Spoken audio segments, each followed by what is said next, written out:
There are few who deny at what I do I am the best, for my talents are renowned far and wide.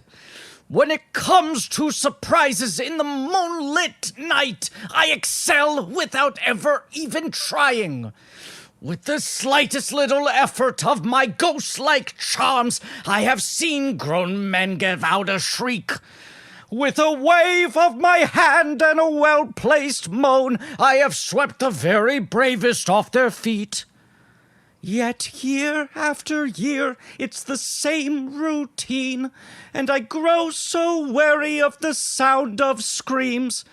And I, Jack, the podcast king, have grown so tired of the same old thing. All right, well done, Griffin. Home run. What I do was I replaced the word pumpkin with podcast. And you had to do all that other stuff. I had to. You think if I didn't do all the lead up, it would make any sense? If I just start with year after year, it's the same route. You need the high before he drops down to the low, you know? Yes, you do. You're totally right. Is this the most, both the singing part done by Elfman and the speaking part done by Chris Sarandon, the most enunciated performance in movie history? It is very enunciated. I am Jack Skellington. Can we just start out with it? I know it's boring. What? Can I just say it? Say it, David. Jack's sexy. Hell yeah. Jack's fucking hot. I mean, hot as isn't- shit. Yeah, man. He's a Isn't this- bone man. Yeah, he's a bone. He's a hot bone man, and he's cool. He's hot as hell. Look, I said this to producer Ben the other day, but I said this is probably the boniest movie we're ever going to cover on the podcast. Good point. Yeah, Definitely. Right? Definitely. Hard to beat. Yeah. I would say top contender. What is even the competition? The Bone Collector's nowhere near. No. No. Bone Collector, obviously, it's got that in the title there. I assume there's some bones. But if the titular bone collector were also a skeleton, it would be in competition. true. Like this movie How do you know has he isn't? bones in multiple places, maybe underneath, but he doesn't pull it off. It stars a skeleton, and then the thing's lousy with bones. It's a whole bone town that runs on bones. What about? I mean, Ben did pick Ernest Dickerson Bones. for March Madness once here. What about Bones? The movie called Bones. Yeah, it's still, I mean, like, truly, guys, like, the TV show Bones, I don't think can give this movie a run for its money. No. Now, to be fair, I will say I've watched a lot of Bones. There are a lot of bones on There it, right? do be a lot of bones in Bones. Right. But this is the whole thing. It's not called that ironically. She does solve mysteries through bones, right? Like Yes. she studies the bones. But she has flesh all over her bones. This is the This thing. is You true. keep getting stopped She's not at made that. out of bones. This is the thing. Any other narrative that centralizes bones this much doesn't also star a skeleton. Yeah. I do want to say, though, David, I think you're right. You know, I think a lot of this episode will be talking about the bizarre cultural staying power this movie has had. Because few films have really grown to this size in a cult way over years to become, like, just the absolute most mainstream movies. It is weirdly in that sort of Wizard of Oz conversation of, like, movies that Yes. came out, did okay at the time, and are now just, like, so deeply woven into the tapestry of pop culture. I do think that's an underrated element, though, is that both Jack and Sally are hot. They're very hot. But then I do, as you're implying, I just have the immediate thought of like, oh, I guess I think Jack's so hot that I should like go to a store that sells hoodies with his face on them. Yeah. You know? Yeah. And I start roasting myself. Right. But he is hot. Okay? Yes. I mean, it's this thing where it's like you almost need to clock your embarrassment for liking this movie now because of the Hot Topic nature of it. And nothing against Hot Topic, but it just became such a thing. But then I watched this and I'm like, right, this is just the best fucking thing. It is one of those things that above all else is just like an incredible human accomplishment on a technical level. Yeah. Our guest today, who I want talking more than just throwing in a yeah. Have you introduced the podcast or you want to introduce the guest pre-introducing the podcast? I want our guest throwing out more than a couple yeahs before No, I want him- introduce I the want him throwing podcast out and then yeahs. him. Yeah, I want yeahs, but not just yeahs. Let's not stop at yeahs. I'm coming in. Do it. I know you guys like the guest to talk before We love it. they're introduced. So I am trying to be a good guest. Thank you. I'm trying my best. I was being conservative. I will be honest. And I also, my first experience with The Nightmare Before Christmas was also being annoyed by it, because I would go into Hot Topic and look for cool South Park t-shirts because I was such a cool kid. And then I was like, what is this Nightmare Before Christmas crap? And then I watched it in college and I was like, this movie is so wonderful. Like, it's the best. So you didn't watch it till college? No, it took me a long time because I was rebelling against the Hot Topic crowd. For some reason, I don't know. I loved animation, but I never watched this movie until I was like 20 or something. Fascinating. Okay, good to know. I saw this film in theaters. Yeah. I don't think I did as much as I wanted to. You would have been quite little. Yeah. I know, but I really fucking wanted to see it, and I think my mom thought it was too scary. Saw it on a porch. Keep going. He's leaving the frame now.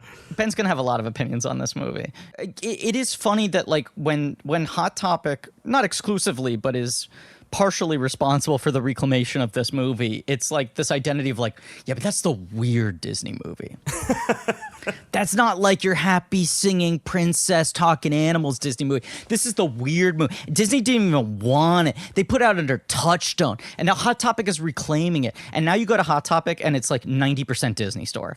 Hot Topic is just Hot Topic sells like Frozen merchandise now. Yeah. It does, and we can leave Hot Topic there. It's like that's it. The culture war is over. It's just all blended together, just like everything else.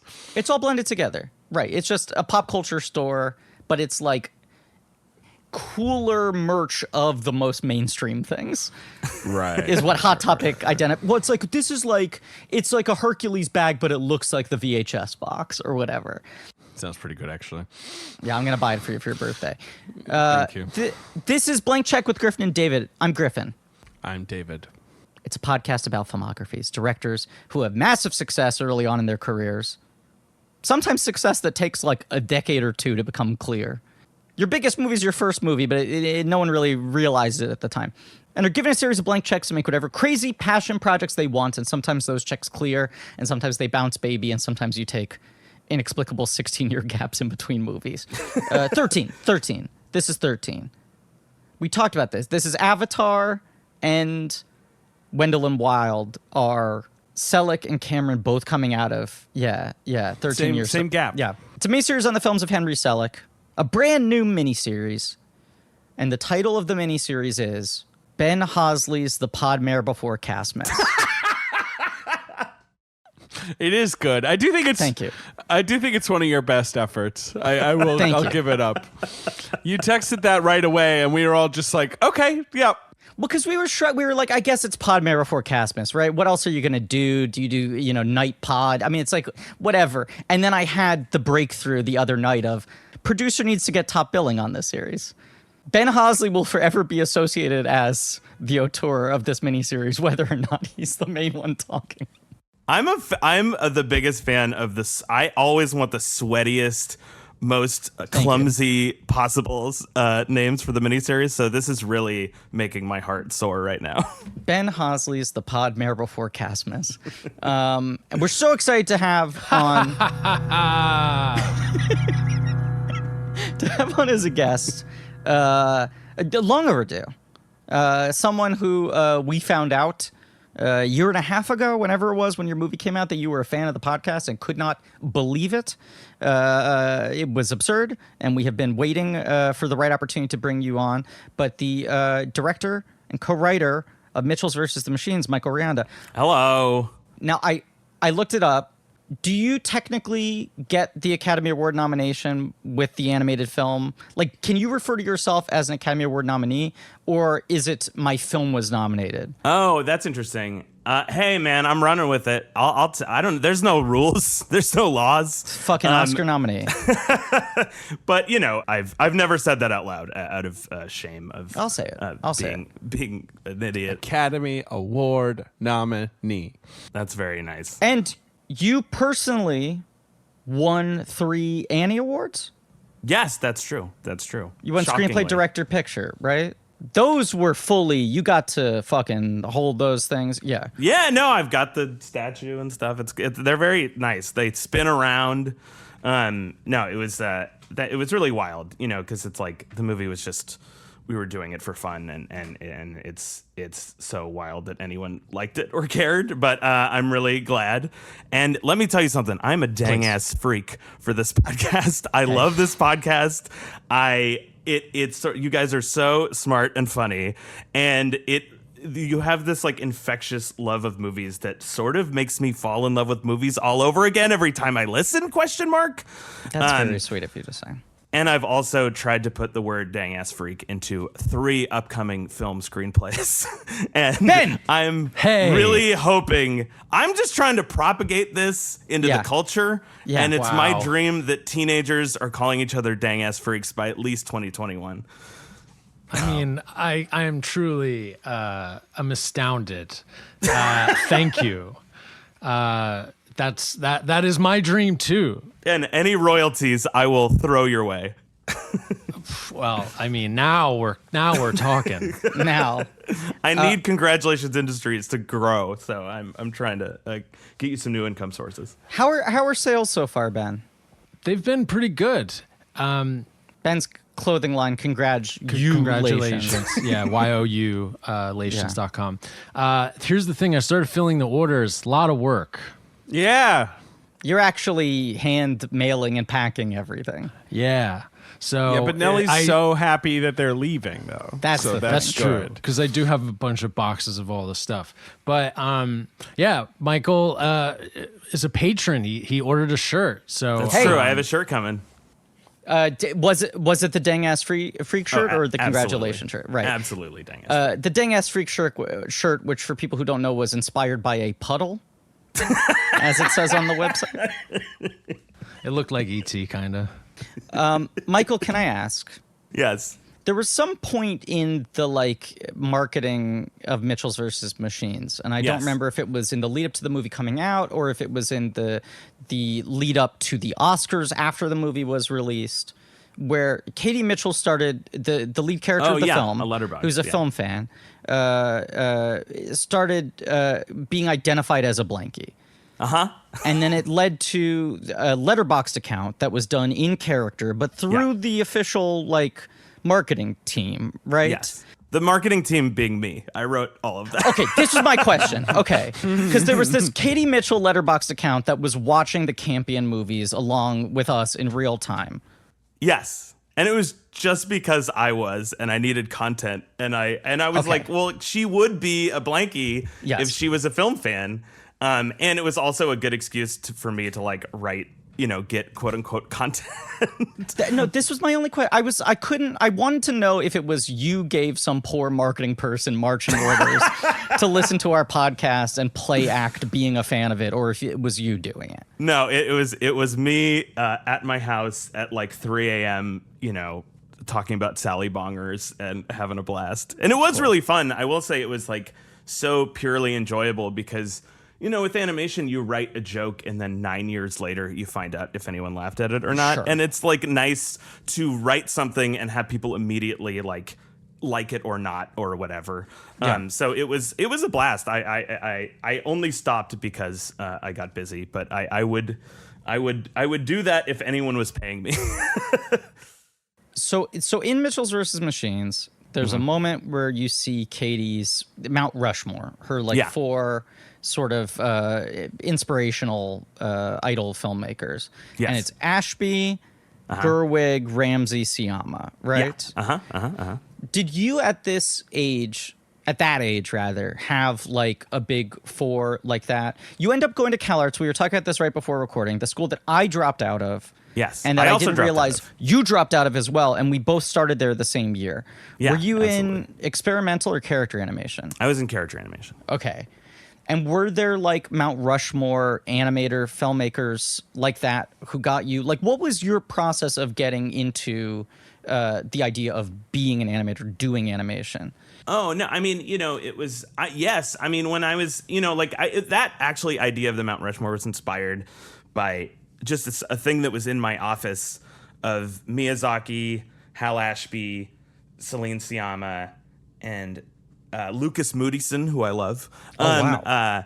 And they had a word bubble that said don't fuck this up, make a movie we'd respect. And I don't know, and I don't know if we did it or not. I haven't called Marty or anything, but that's sort of where that idea came from, and just sort of like becoming an animator and stuff.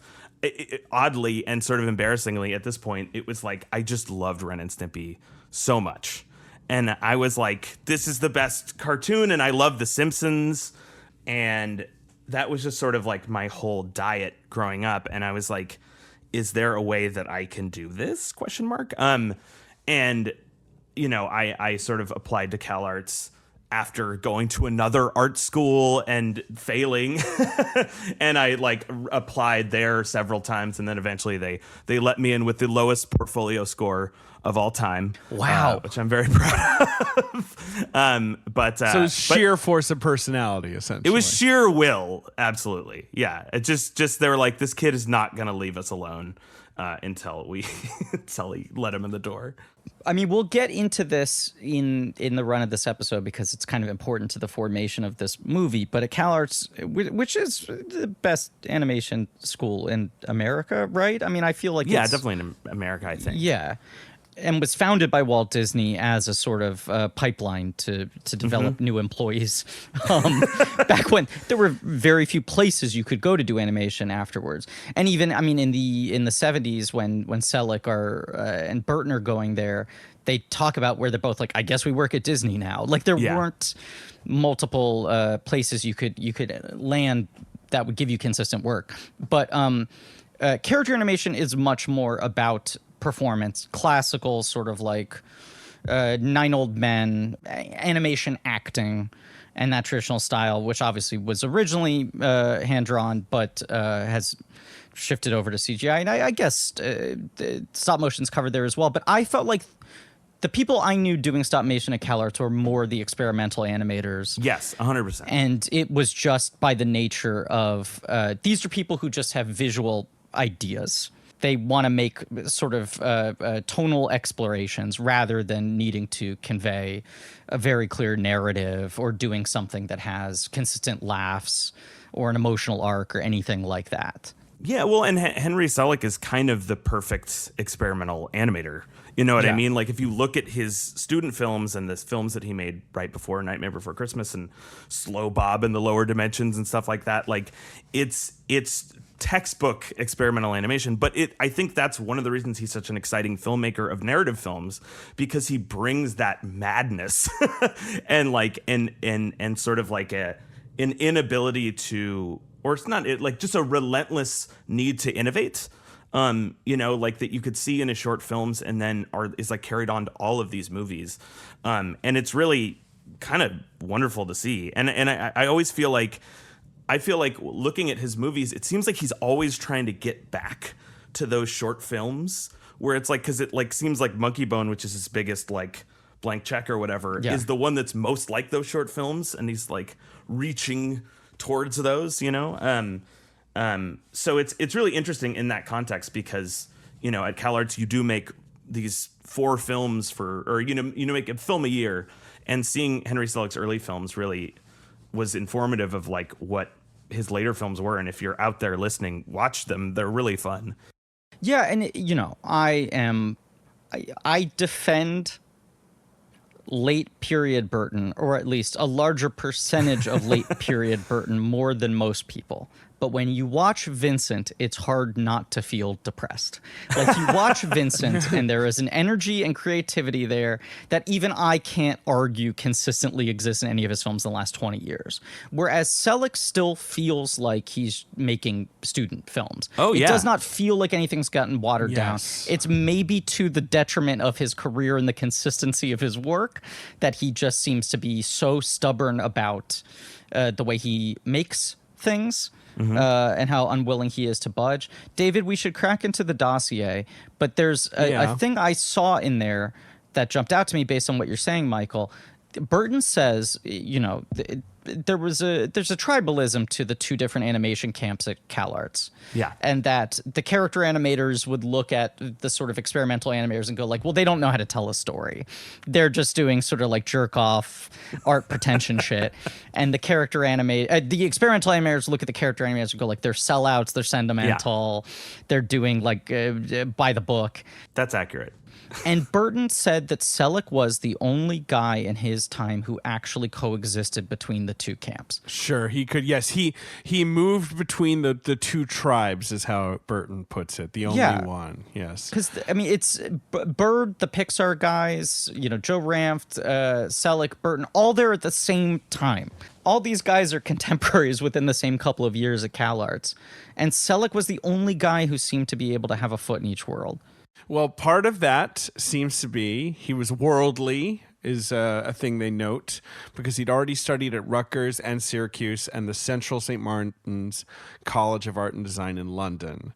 So maybe he'd already been through the tribalism. Before I crack into this, Michael, have you met Selick? I assume you maybe have crossed paths with him in some way. Yes? No? No, I did. At some point, Netflix flew us up to meet all the stop motion people because Guillermo del Toro is making a movie up there, and Henry Selick is making a movie, and Leica's up there. And we met Henry Selick, and he was so wonderful and nice.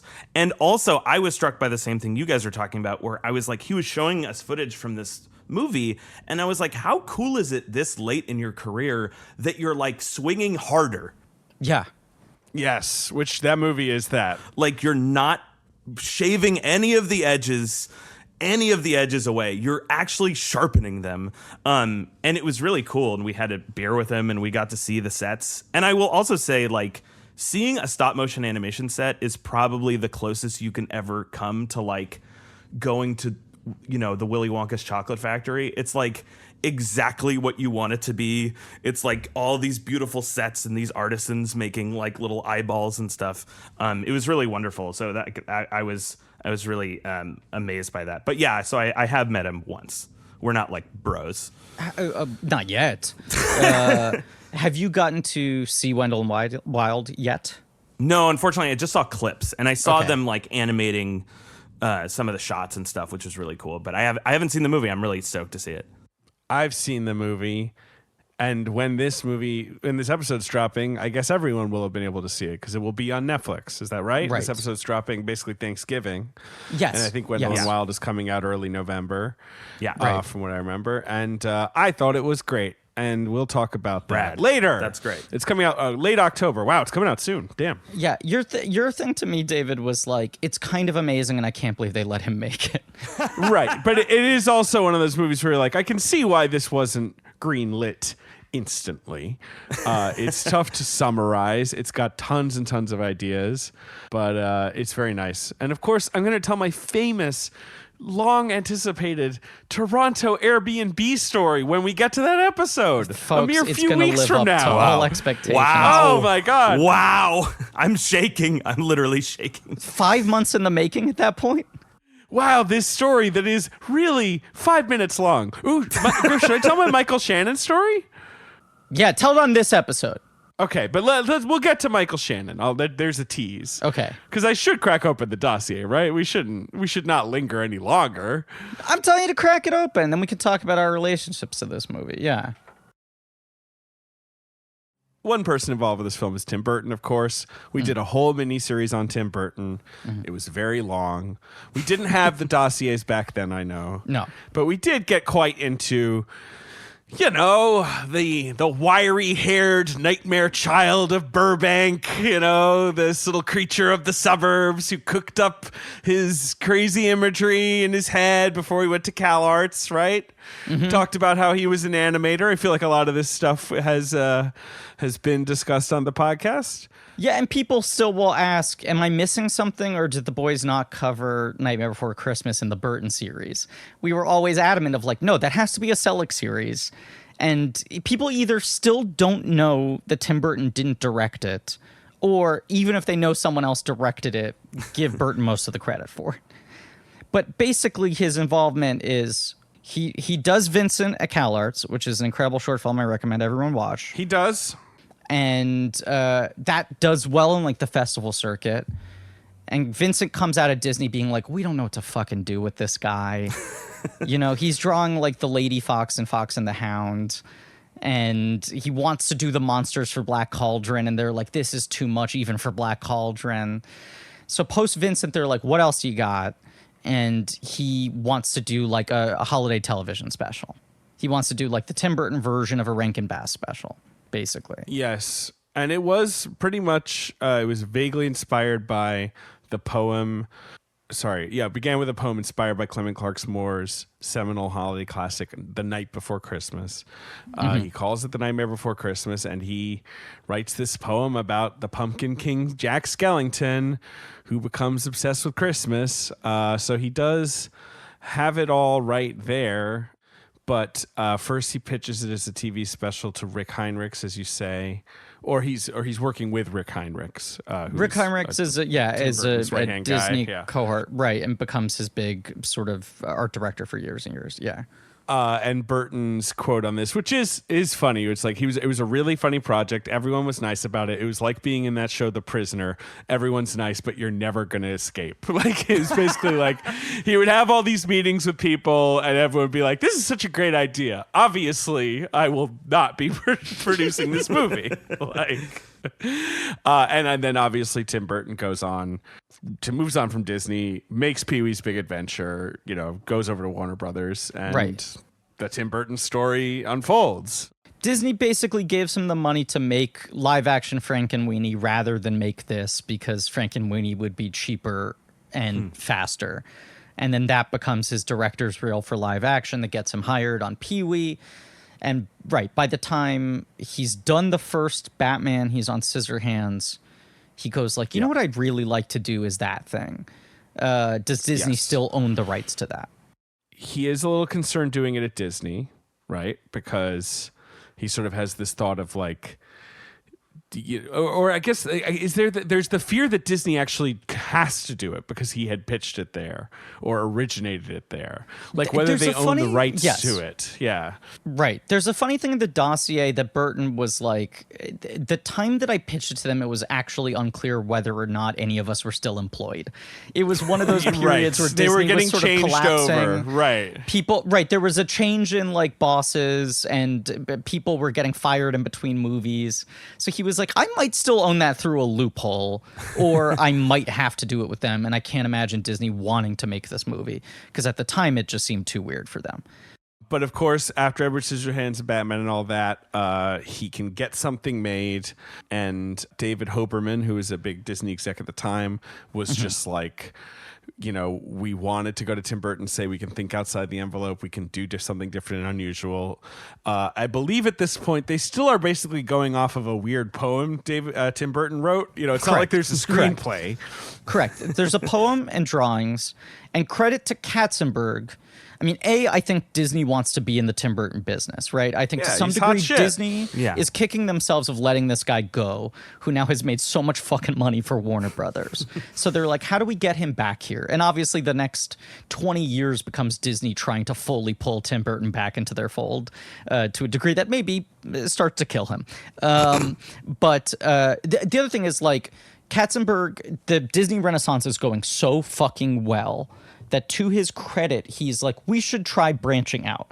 We should use the birth we've been granted by Disney animation being as strong as it ever has been, to move into different areas. Stop motion is a thing that has not really been done at a studio level in Hollywood. And I think he's looking at the success they had with Roger Rabbit and saying, like, we should try different styles. We should try different techniques.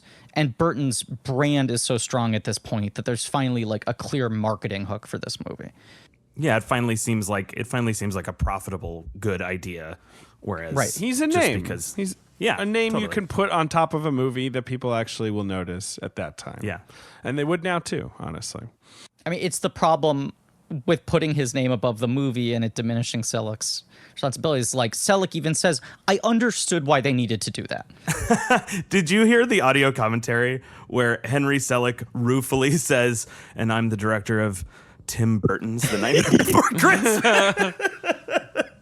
he has such a complicated relationship to it because it's like he knows he will never get the credit he deserves for this movie, and yet the movie never would have gotten made or seen if that name was not permanently affixed to the title. Yeah. All right, Burton first brings in Michael McDowell, who wrote Beetlejuice. That doesn't come together, although McDowell is credited for adaptation in the credits, right?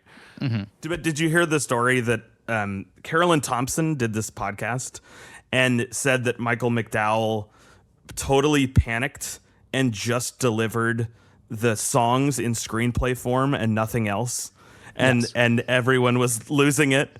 As she put it, quote, that he had snorted his salary, because I guess Michael McDowell had a bit of a drug problem at the time, and so just reformatted the Danny Elfman lyrics into a screenplay. And production began based on that because they had to start. And that wasn't really a problem because obviously stop motion is slow and they had songs, so they could do the songs. Yeah. Well, yeah, just to back up for a second, because the development of this movie is bizarre, but it is like, right, Burton comes back to them. They're saying we're all in. He says, I don't have the time to do this. He's filming Batman Returns. The production and development of this movie will span Batman Returns and Ed Wood. Right. So he recommends Selick, who at this point has been doing a lot of stuff for MTV. Not just like he's won 2 Student Academy Awards. Well, we'll get to Selick. We'll get to Selick. I understand. But he throws it to Selick and then goes to Elfman and essentially pairs the two of them up and goes, Danny, just start writing songs. And Burton is basically describing the story beats and Elfman is writing songs off of the story beats, but there's an outline and there's songs and there's no script. Yeah. They go to McDowell. He doesn't give them anything usable. Caroline Thompson is dating Danny Elfman at this point in time. She is. She also wrote Edward Scissorhands, of course. Yes. And she basically says everything was kind of there. Danny had written all the songs. The thing I had to do was write Sally's story. Right. Which she says is sort of her major contribution, and obviously just turn it into a script. They had a pretty tight budget, $18 million, which I guess that seems low, right? I mean, I know nothing of animation budgets in the 90s, but that seems pretty low. I do think stop motion people are paid a sickeningly small amount of money for what they do, because they're so passionate and they love it so much. They're like, I just want to do this. And, you'll give me, $12. I'll take it because I get to, play with puppets all day, and not in a bad way, just in a, I do think that happens in the stop motion industry to this day to sort of a not great extent. Henry Selick, who JJ's sort of already been telling me this, but he's a candid man. There's going to be many a quote from Selick over these movies. I feel like the guy would hit the press and really just bounce basketballs off of people's faces. But he says there are very few final lines of dialogue in the movie that are Caroline's. We worked with her, but she was off on other movies. We were constantly rewriting. But then he also says, I'd like to do a silent movie, honestly. In stop motion, I think characters can tell the story without any dialogue, which is interesting. Yeah. I mean, there's a world of, you could do this movie with just the songs. Absolutely. Yeah, totally. As like a fully, it barely needs the interconnected dialogue. It's also like, it's 85% songs. It's mostly songs. 100%. Yes. No, 85%, Michael. Pay attention. It is the weirdness of this movie. Like, the development of it is so backwards.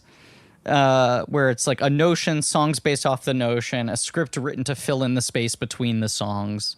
It makes sense that most of like the dialogue narrative stuff that happens in between does feel like the Sally Finkel scenes, which is just like, okay, now getting a new perspective in here. There's that Netflix show, The Movies That Made Us, and they do an episode on it where there are a lot of good interviews with Selick and Thompson. I think Elfman's part of it too. But she basically talks about like, she's just done a movie with Tim Burton. She's living with Danny Elfman. She's just waiting for them to ask her to write it. Like, she's watching them not get the script figured out. And she's like, I can do this in a weekend. Yeah. And basically, like, wrote it in a week, as you said, went on to other jobs, but, like, finally gave them the shape of the thing. But they are animating this movie before they have a script. They're just like, they well, are. let's start Mostly doing the songs. This is Halloween. We know we can do that, right? So in comes Henry Selick, Burton's old pal and classmate. Burton, as you say, Griff, is busy on Batman Returns and then eventually on Ed Wood. He doesn't want to deal with stop motion himself. Selick says Tim doesn't enjoy directing stop motion. It makes him nervous to be on the set so much. They started production in 1990. This film comes out in 1993. Yeah. It came out actually on Halloween. Of course, if they released it now, it would come out in April because that's how you do it now. Yes. You got to release the holiday movie a good few months before the holiday. Yes. But it was 18 months of production, 18 months of pre-production. I mean, that's the thing that I think people don't understand about animation is it is. Now I feel like there's a little less of this, but it used to be like you need to have every single fucking thing figured out before you start, right? No, 100%. Well, and I think that I do think that on this movie, it sort of seems like it was almost freeing for them to not have a script, because like so much of the joy of the movie is just like in the spaces like, how can we make this song that we already have as dazzling as possible? And it's like, well, a guy's playing a guitar. Maybe there's a weird little face in there. Do you like that? And it's like, yeah, I love that.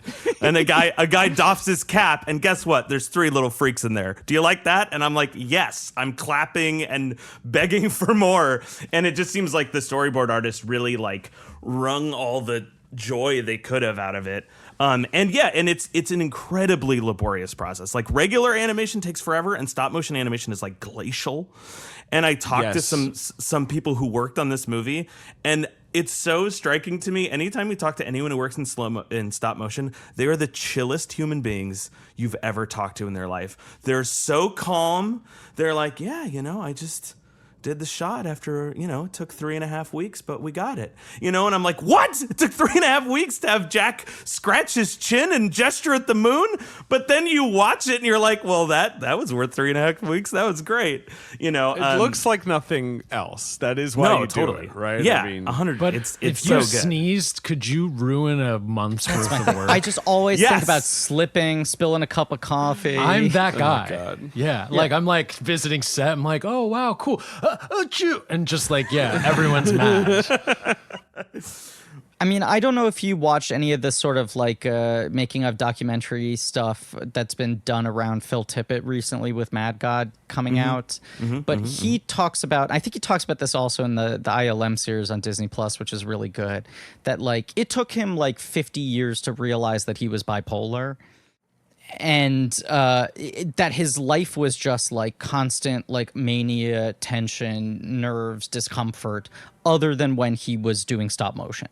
That he would go into this Zen state, and there was something about what you're talking about of just like everything is just moving at this glacial pace. I can just hyper focus on this one tiny thing for 1/24th of a second. Yeah.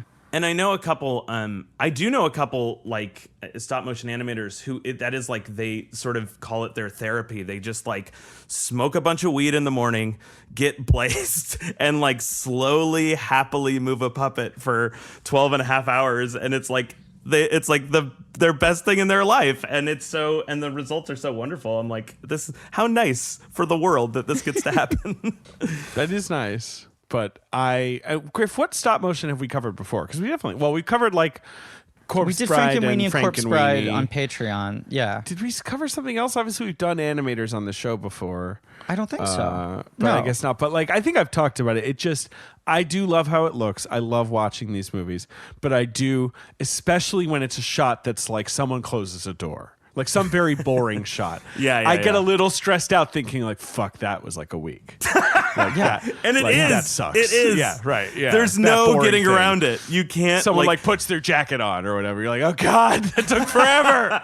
Although there are some shots in Nightmare Before Christmas that I'd imagine were very satisfying, where you could tell it just, somebody held up a cup and water fell through it, and then they just filmed that, and then they were done. Like, The one I always think of is the close-up shot of Sally's spoon with the holes in it.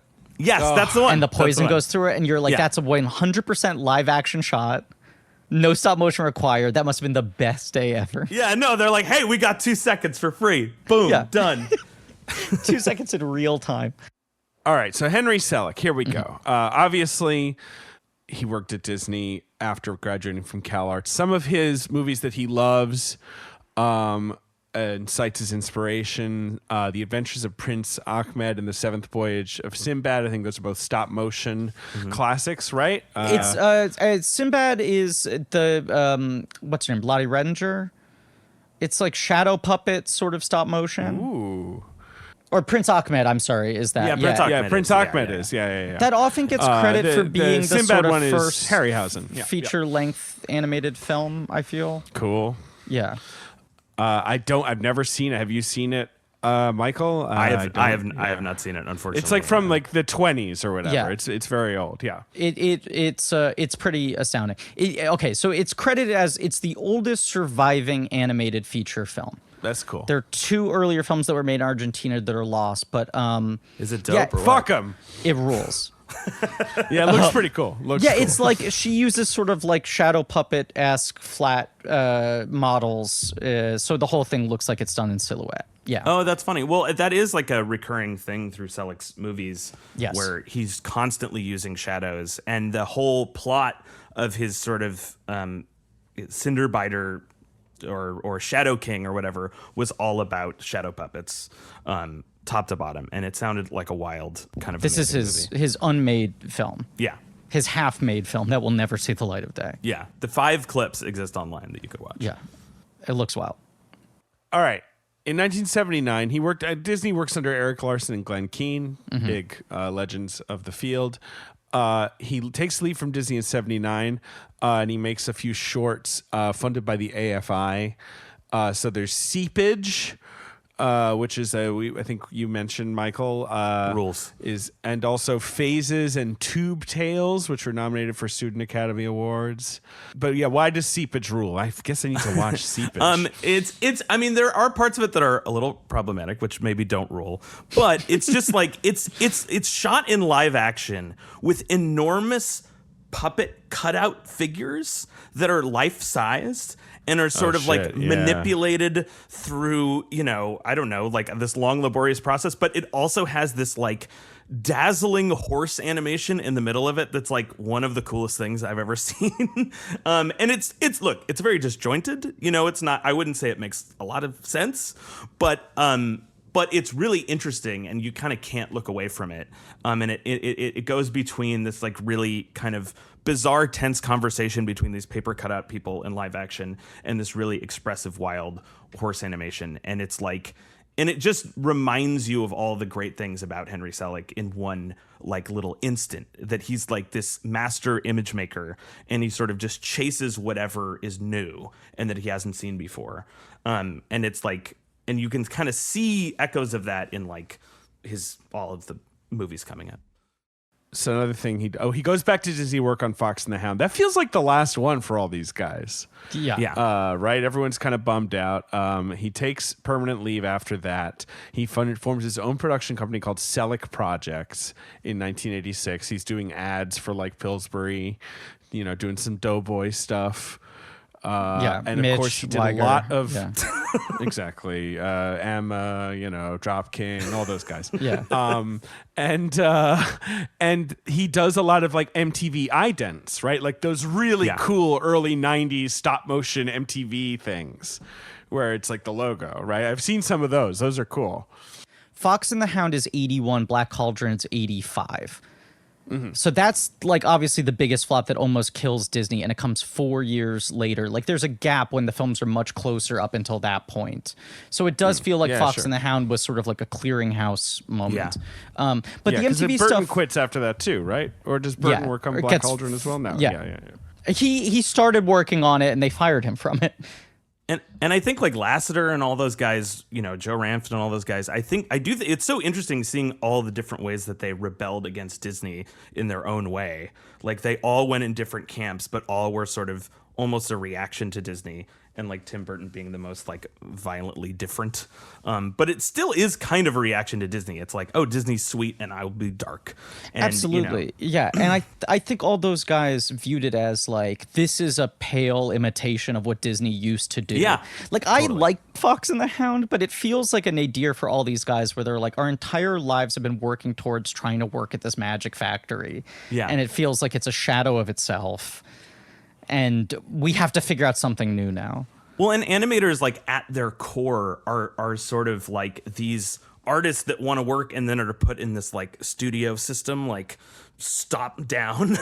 Yeah. And it's like those conversations that those guys had about like Fox and the Hound and stuff remind me of conversations that I hear, when I go at lunch at any studio of like, we keep making the same bullshit over and over again. It's time to change things up. Like animators have this like, they're really sweet and love drawing and are happy to be there. But like inwardly, they're all little artists, including me. And it's like, I find a real like kinship with those guys, just sort of like being pissed off, because the thing is they all love Disney.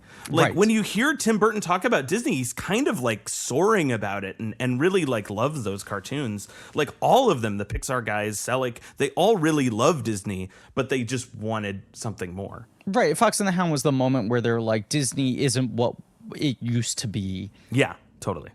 And I have not seen that movie since I was a kid, but I remember just being okay. Fucking sucks. No, I'm kidding. I haven't seen it in a long time.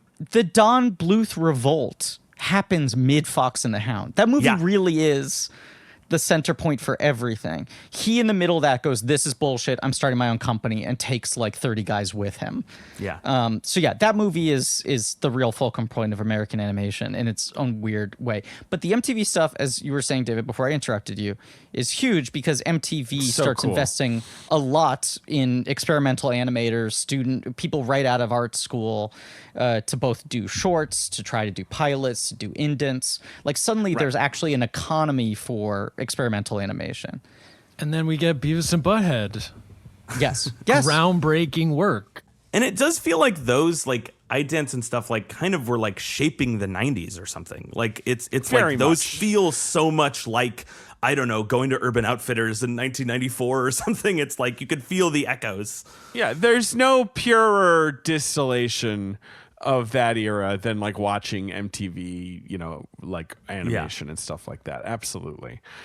He also created a pilot for an MTV series called Slow Bob in the Lower Dimensions, which I have watched at least some of. It's on YouTube. Yeah. And does rule. Yeah. And was obviously just like far too weird even for MTV in the early 90s. Well, that's what's funny, where he's like, I left Slow Bob to make Nightmare Before Christmas, and I'm always, I always think of this as his fulcrum point. I don't think Slow Bob was gonna get made. It was too insane. It's quite but- insane. But I hope it. But it is cool. It would be nice if it did. It is very cool. And Tim Burton brings him on and, quote, says, he's truly the best. Henry's a real artist. He's done a lot of great stuff for MTV. He was doing a lot of great stuff for stop motion. There was just a group of really great, talented artists up there in San Francisco. It's hard to find people who are talented at it because it's a much more rarefied form. Burton did worry that working with such a talented and idiosyncratic director might spark some creative conflict. Griff, do you know the phrase tired and emotional? No. I mean, outside of just feeling that way all the time. No. Well, sure. In the British press, and you can roast me all you want for bringing this up, tired and emotional is a famous euphemism for drunk. So they'll say, they used to say like, oh, X and X had to leave a party yesterday because he became very tired and emotional or whatever. so talented and idiosyncratic is one way of putting Sure.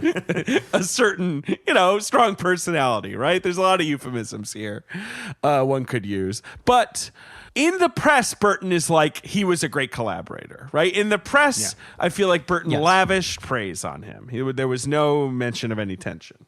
No, I think the tension, I mean, the other thing is, when Selick sort of defends how much the movie is his, which it is, he's like, Burton came to visit set 5 times over 2 years. He maybe spent a total of 8 to 10 hours on set. He was like, Right. it's his movie in the sense that it started with him, but it was like me adapting a book that was never actually written. You know, it's like it's his original source material, but it is this fascinating film because you're like Thompson, Joe Ranft, Elfman, Selick, Burton, all can be given a fair amount of credit for the shaping of this film. In every sense. I mean, even just on a basic story sense, it's kind of put together by these 5 people. And Burton's the one who's really the genesis. He's the first seed. Selick has that quote that's all over the dossier that's like, it was Tim's egg, but I was the one who hatched it. Oh, yeah. But yes, it was, you know, Burton was both the genesis point and also the 800-pound gorilla that allowed the thing to get made, and also to some degree insulated them and protected them and was able to say, just back off and let them do whatever the fuck they want. That is the credit that Selick gives him. He's like, the guy had total faith in what we were doing. I would send him the shots and he would give us the thumbs up, but he's working on Batman or whatever. And he would completely insulate us from like Jeffrey Katzenberg studio notes. You know, it's not just studio notes. This is 90s Jeffrey Katzenberg, like one of the most famous sort of controlling off, you know, not like Jeffrey Katzenberg was never like right about anything or anything, but like he's notoriously like a busybody. He's coming in, he's micromanaging. And you feel the lack of interference on this movie. 100%. You know, for especially how much the Disney Renaissance formula is so refined at this point. The character of Jack and how he behaves is so bizarre and so outside of what's in Disney movies, where it's like, here's this like self-obsessed, arrogant, self-pitying weirdo who just ruins everything. And refuses to apologize for it. Like the Jack's Lament song is him being like, "What? Well, fuck you! Look what I did. It was good. Why should I feel bad about myself?" I love this movie, but I watched it with my wife, who had never seen it before, and she was like, this motherfucker gets everything he wants, and all of a sudden he's feeling ennui about it. Now he's ruining Christmas. But then he gets defensive about like, fuck me, why should I feel bad about myself? I'm Jack motherfucking Skellington.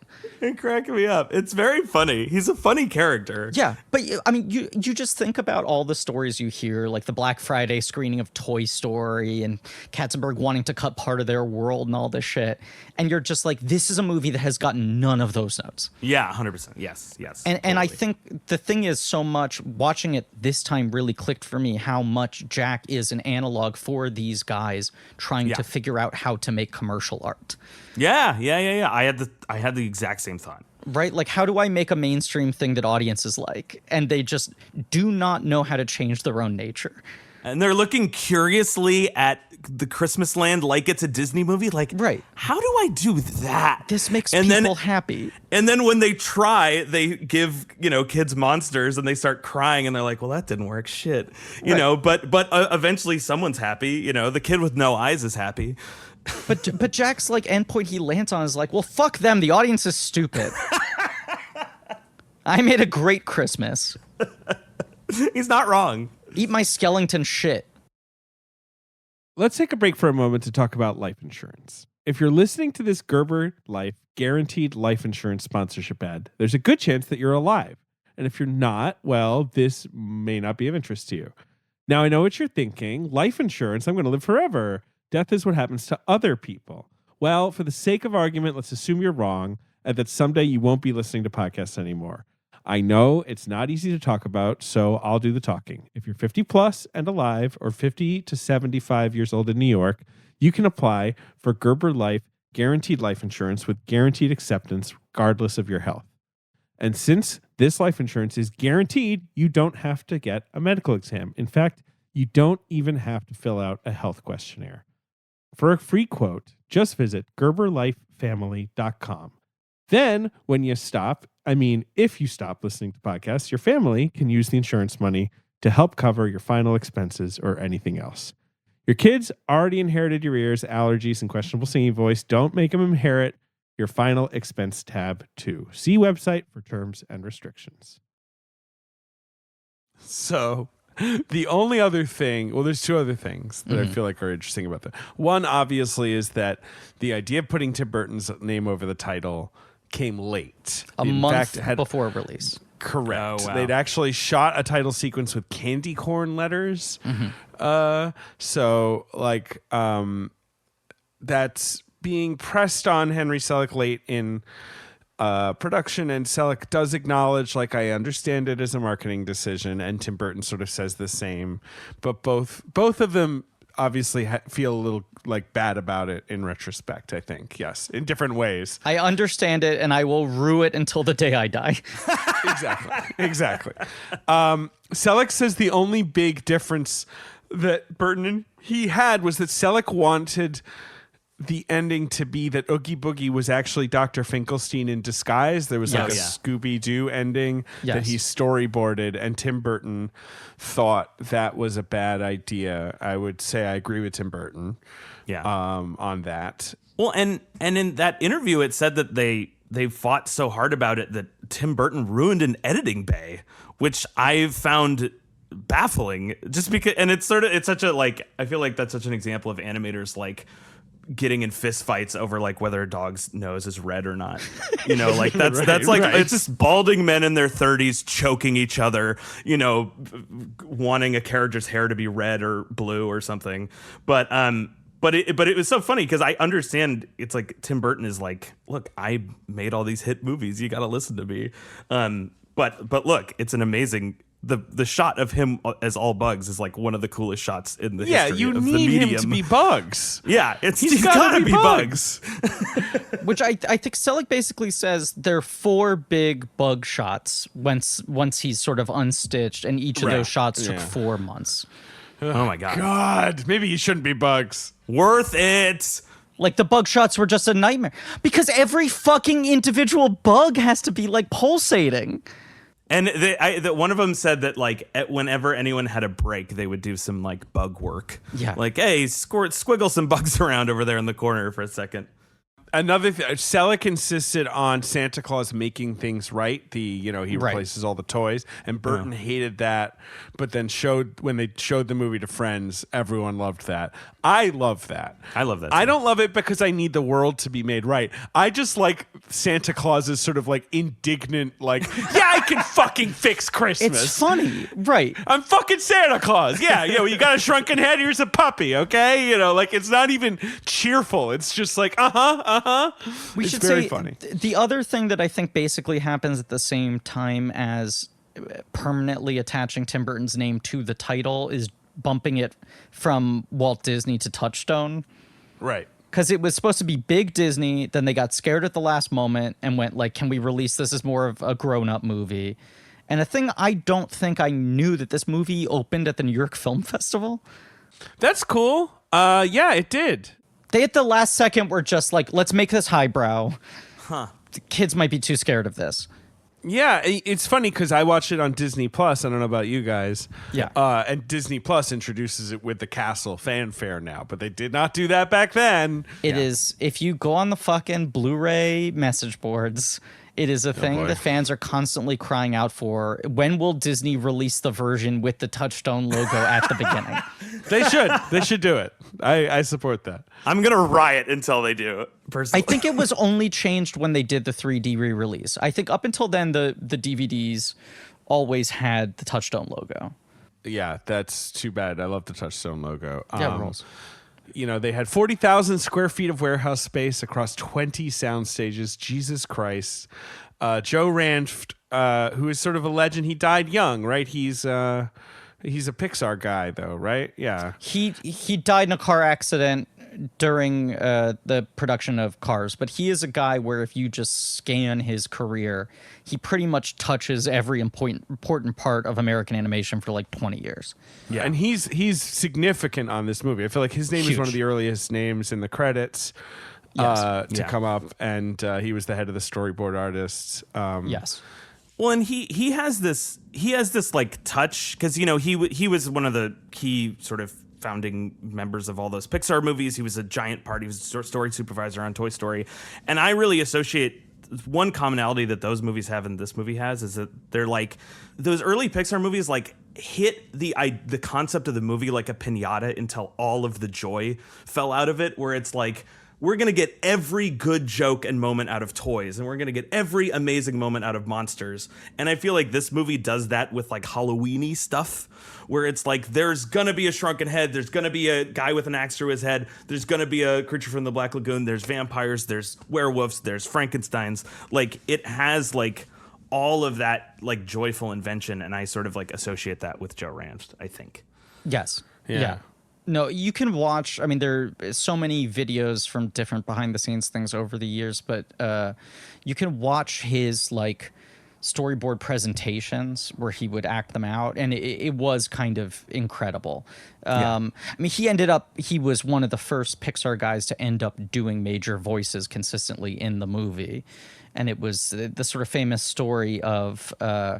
Lasseter would show his wife the storyboard reels from A Bug's Life, and that they hired, I don't know if they've ever publicly said who it was, but they hired some other comedic actor to play Heimlich.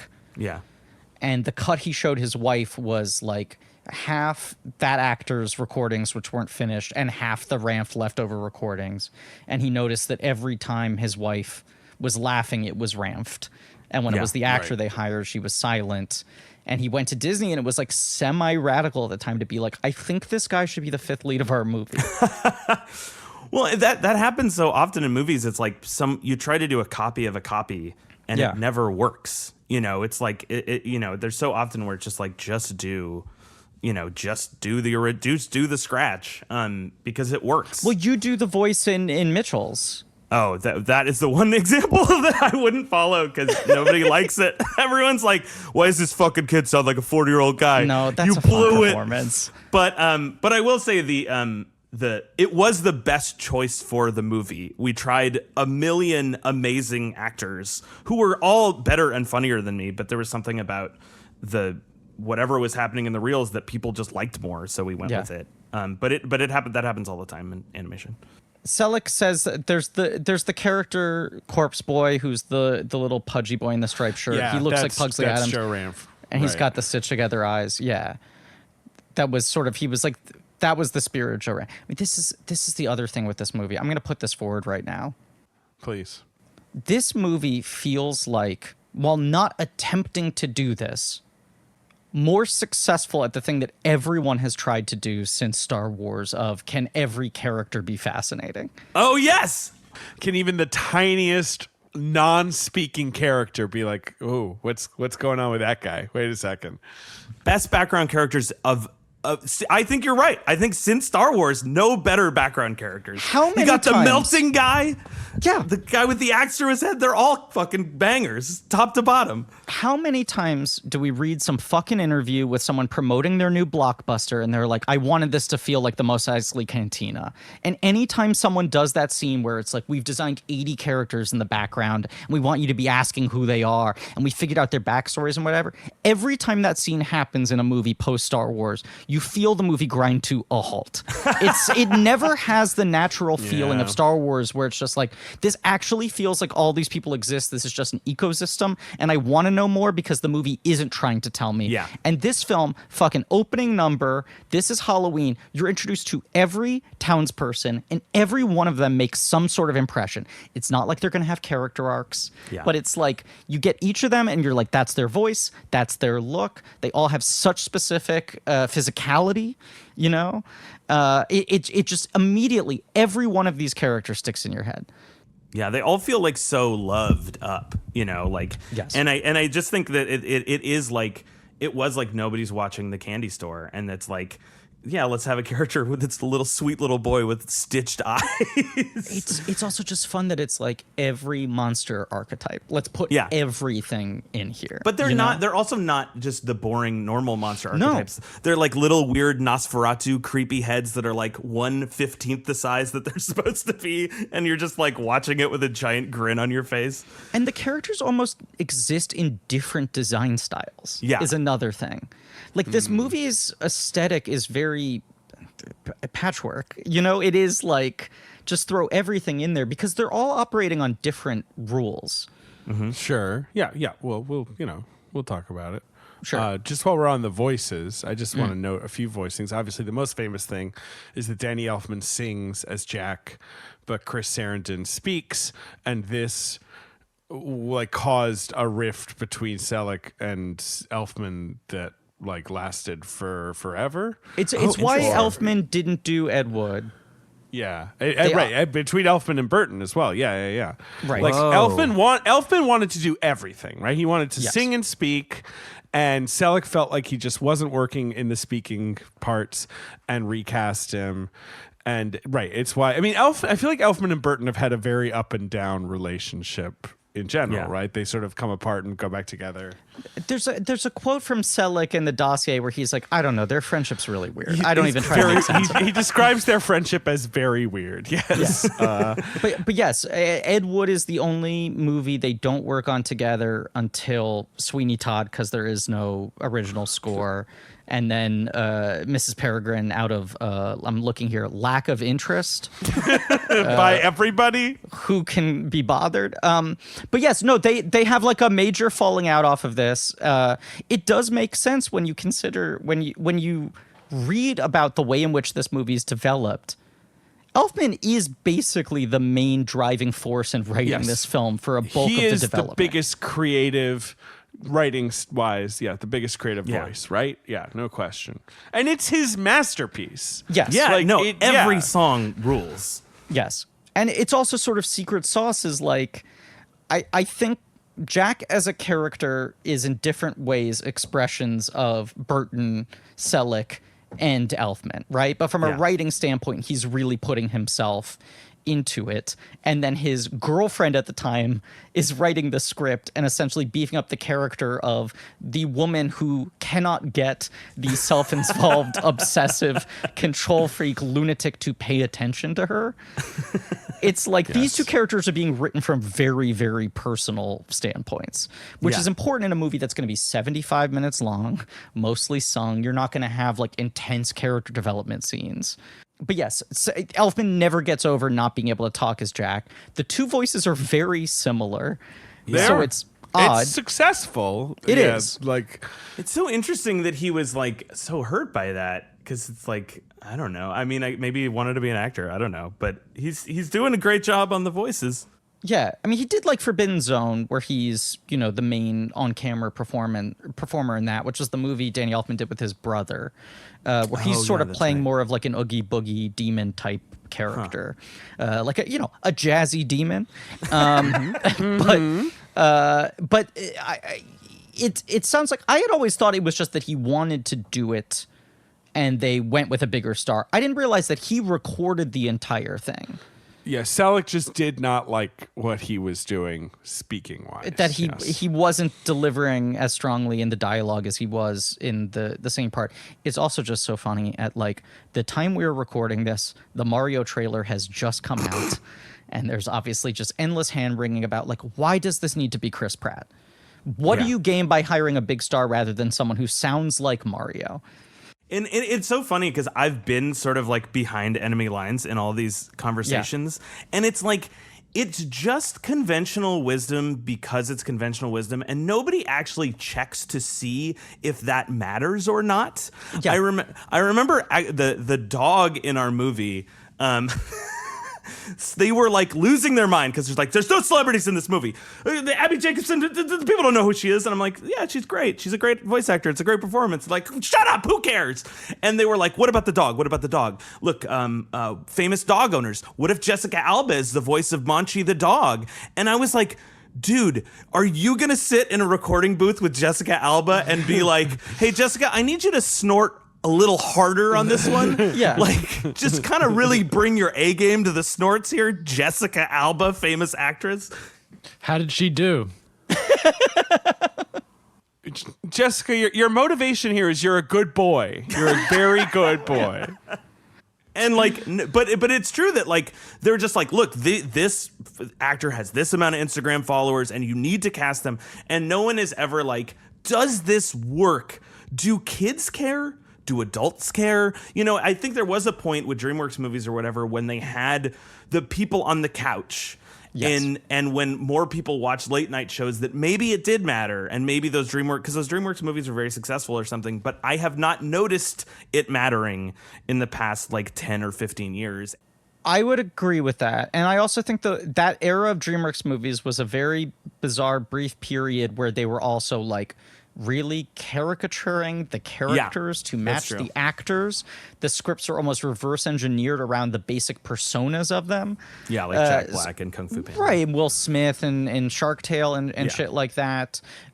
So they were really making them fit and feel of a piece with that actor's live action films. Yeah. But it is that thing when you're just like, the highest grossing domestic animated film of all time, I believe, is still Incredibles 2, which stars Craig T. Nelson. Yeah, exactly. You know, it's like in the same way with the Mario movie, you're like, what actor are you going to cast who is ever going to be a bigger draw than Mario? Yeah, yes. Yeah, Mario's a big draw. I mean, but the thing I love about Incredibles 2 is it's like, okay, the original cast is coming back, but like, who can we have?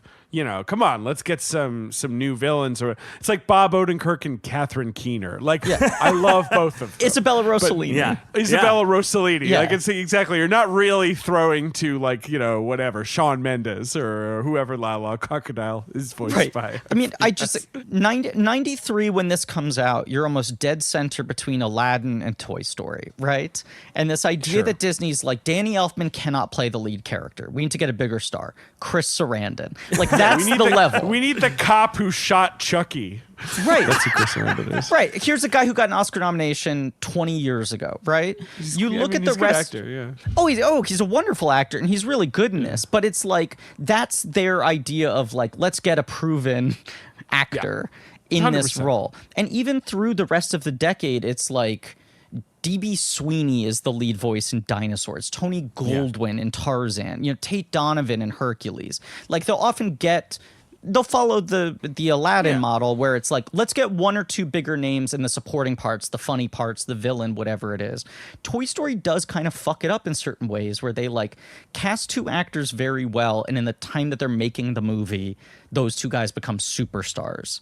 Yeah. And Pixar remains pretty stubborn for a while about like, we're going to cast the right people. We will cast Dave Foley. We will cast Albert Brooks. Yeah. We will cast Craig T. Nelson. We don't need the biggest names. And no studio ever takes that lesson. They're never like, oh, cool. You mean a cool character actor that would do a really good job in the role? Let's get them. Like, they're like, no. How can I make the most cynical, horrible decision possible? Well, I just love that even when they bumped Elfman, it felt like they actually thought very carefully about casting this and cast the right person. Yeah. Well, on that note, Santa Claus, who is also the narrator of the film, briefly, was intended to be voiced by Vincent Price, a hero of Tim Burton's, as we all know. And he was brought in and they recorded him, says Selick, but he said he just lost his wife and he was despondent and it just didn't work. Just sort of like weird and sad. Yeah, like that is weird. Vincent Price just couldn't get in like a Santa Claus mood, I guess. Then he says, we met with Don Amici, who was insanely grouchy. Quote, I couldn't believe how grouchy he was. I would love to know what that means. Like, they just sat down with Don Amici. Don Amici was like, like they couldn't even, like, well, how grouchy was he? Like, what are we talking about? Then they went to James Earl Jones, and apparently Danny Elfman told James Earl Jones, I wrote this part especially for you. And James Earl Jones got very angry and yelled, you don't know me. Hearing that voice say that would be terrifying. You don't know me. Right.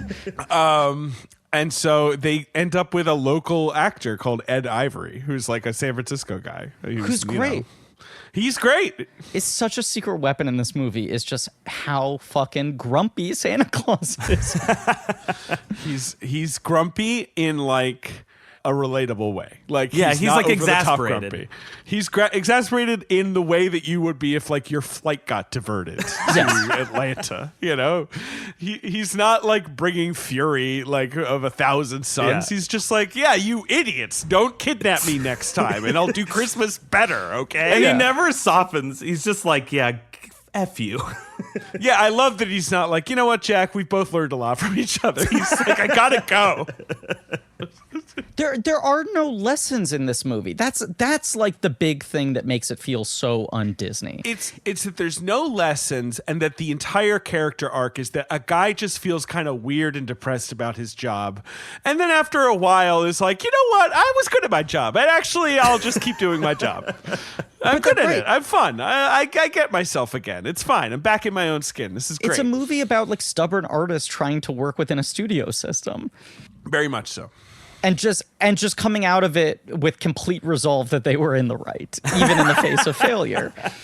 I think that's a perfect take, by the way. Right. We should dig into the movie proper, but this is the thing I want to talk about. And Michael, I'm hoping not to put you on the spot, that you can speak to with some sense of greater knowledge than I have.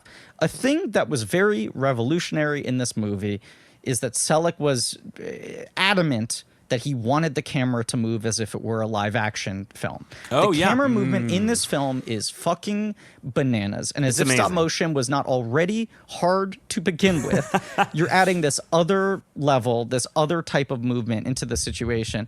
And basically, there were not a lot of feature-length stop motion films before this. There's like Will Vinton's Mark Twain film and things like that. But stop motion was pretty clamped down because it's much like Richard Williams being like, I'll fucking hand draw the camera movement. Yeah. No one else wants to bother with this. It's too difficult, but I'm willing to do it. This was like Selick's biggest sticking point, was it has to move like a live action film. And he's like moving the camera like fucking Vincent Minnelli in this. Like I truly think there are less than 10% of the shots in this movie that are totally locked down. Well, and you can feel it. You feel like this is a huge movie. From the opening moments, spiral down into the trees, then you go into the tree, and then the "This Is Halloween" number never stops moving. It's shot, because the thing is, it's like they amazingly make these spaces feel huge, whereas they're just like a curtained off piece of a warehouse. Yeah. And all of a sudden you feel like you're like, this Halloween Land is infinite. And I did talk to some of the animators about that, and I think they all were like, I think this is the first time anyone's done this in a stop motion, certainly in a stop motion movie, and it wasn't used that much. And they have this like, motion control camera that moves one frame per, one like millimeter per frame, and they have to, but one of the animators were saying that it wasn't super reliable, so sometimes you would do a shot and like you would have to redo it because the camera move was like fucked up. But it was like, it added this extra layer of difficulty, but it also makes the movie feel huge, and it's a huge technological breakthrough. And it was also the first stop motion animated movie where the artist could kind of check their shots, which is interesting. Like in the past, like when they're making the California Raisins, they worked a week and a half on a shot, and if it looks terrible, they just have to start over. Right, they just get it when it fucking is processed a week later. Yeah, exactly. They had to wait a week, watch it in dailies, and just cross their fingers and hope it doesn't look like shit. Right. And they basically had like a computer capture system, so they could basically see what they were getting, even if it wasn't playing back 35 millimeter, right? Yeah, no, they were saying that they could see the 2 frames before. Okay. So it wasn't perfect because when I went to visit Wendell and Wild, like they just right next to their little workstation, they have a monitor, they hit play, and it just the animation up until that point. Yeah. And then you could try it, redo it, redo it, or whatever. But in these guys only had 3 frames to work with. So it was like they could see the two, and one of the animators was telling me, this guy Anthony Scott, who's like animated all these amazing shots on it, that they had this little green. It was like also this green digitized shitty screen that they had to look at. Like, so they were like just squinting through, and it's like, that arm motion looks okay, right? God, I hope this looks good in 4.5 weeks. But it's a magic trick that they pulled it off. And it's a magic trick that it feels like this huge infinite world, and it feels like a Busby Berkeley musical. That's one of the reasons why those music sequences feel so alive, is the camera's swirling around and yes. and all that. And the characters never stop moving. Like there's very complicated choreography in this movie. Very little of it is traditional dancing. Mm-hmm. But like you look at the Making Christmas sequence, and every bit of their construction the characters overlapping each other and the camera moving around them is like so tightly choreographed. It's insane seamless. how complicated they made this movie. Yes. But it doesn't feel complicated. It doesn't feel like it. Like, it feels like you're in a world. Like, the only thing about this movie that suggests that where you maybe feel like, oh, they're being pushed to their limits, is that there's not a lot of people around, right? Like that. Like there's only the town is not heavily populated. It's not crowds and crowds. Well, you say that, David, but it's like there are 25 developed That's the townspeople. thing. No, right. And that's the thing. It's still amazing. Yes. But, but like you really feel like, oh my God, right. It took so much to make every one of these interesting characters. It's so cool. But everything else, like the camera moving around, you're just like, well, of course it's moving around. We're in Halloween Town. They took the camera and moved it around there. Yeah, easy. The trick, which is what Selick wanted. Like, he wanted to sell this as a real viable world, which the more, it's been, I feel like, one of the big revolutions of CGI that's under discussed is like now there is this freedom to move the camera more like a live action camera, to, simulate lenses and lighting effects and things like that.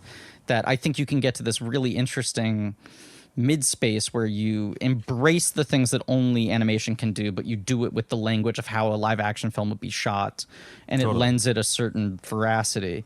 This particular space is so interesting for stop motion too, because like now stop motion uses a lot of CG. I was going to say, please talk on this. They will like literally, and there is a studio that I won't name or whatever, and they make great movies, but I don't understand this process where they will literally animate the scene in CG like you would animate a scene in Toy Story or Maya or something, and then they'll 3D print every frame of that CG and put it on the characters' faces, and I'm like, at that point, what are we doing? Right. Like it's this movie has that perfect balance of like the technology is advanced enough so where you can move the camera around, you could have characters with different faces and the magnetized little face plates on the characters, but you also get you get to see thumbprints on Dr. Finkel's lip flap, and you really feel like it's this tactical thing, which makes it feel like even more of a magic trick.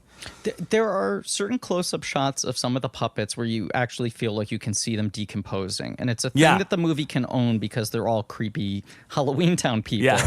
but also, yes, what you're saying, so often now, like face replacement for stop motion, which for people who don't know is making different heads with different faces so you can replace them. Smiley face, sad face, grumpy face, eating face. Right. And then you have to do all the in-between faces to transition from one expression to another, and all the different mouth shapes for dialogue and all of that. But like something like Corpse Bride, it's maybe the biggest problem with Corpse Bride was they attempted this thing where they built incredibly complicated mechanics inside the puppet heads, and rather than have replacement faces, they tried to build faces that were more expressive, that feel pretty frozen. Like all the characters in that movie feel kind of Botox. And now when you have face replacement like this, as you're saying, Michael, it's done with a lot of CGI pre-planning, and it's very clean and precise. And there's something about like, that Jack's face isn't perfect. Yeah. You see the thumbprints, and you see that it's like someone did that. Yeah, and they're all like did this. Actually hand sculpted, so they're not all perfectly. He's not always a perfect orb. Yeah. He gets lumpy at times. But yeah, you open with this incredible number, introducing every character, setting up the tone, the music, introducing like 8 million visual ideas. Yes. But you have to set up the stakes of this thing incredibly quickly. Like, not the stakes, but the world of this is so complicated where you're like, there's a forest where there are 8 trees, and each of them is one of the major American holidays. Yes. In this what tree, are the 8? We've got Thanksgiving and Easter and Christmas and Halloween. What are the other ones? Let me look back here. It's a good question. Truly don't know. Because I remember I saw this film in theaters. I would St. have Patrick's been 7. Day. St. Patrick's Day, yeah. Of course. Yeah. What One a of our very finest culturally holidays. sensitive town that must be. Yeah. I bet you there's nothing offensive going on in St. Patrick's Day town. Okay, I'm looking There's here just at the a shot. river of beer and, drunk Irish little leprechauns roaming about. And sectarian violence. Wait, what's going on here? Everyone relax.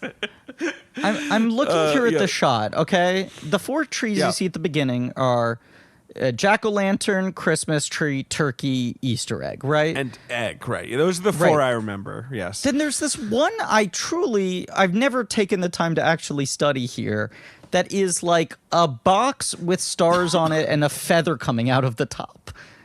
And then there's Valentine's Day, there's a heart, and St. Patrick's Day. This last one I do not know. Wait, I'm going to look at this to see if there's what could that be? Right, it's a very odd shape.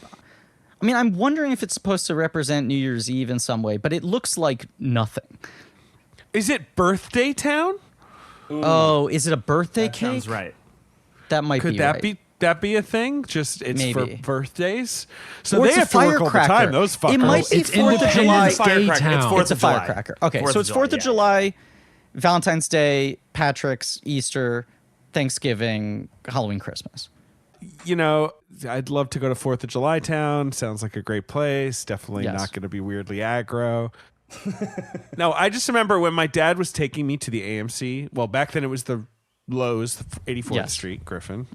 And I remember him having the trepidations because he was like, so I just need to prep you for like the story of this. It's like, you know, Halloween and you know Christmas.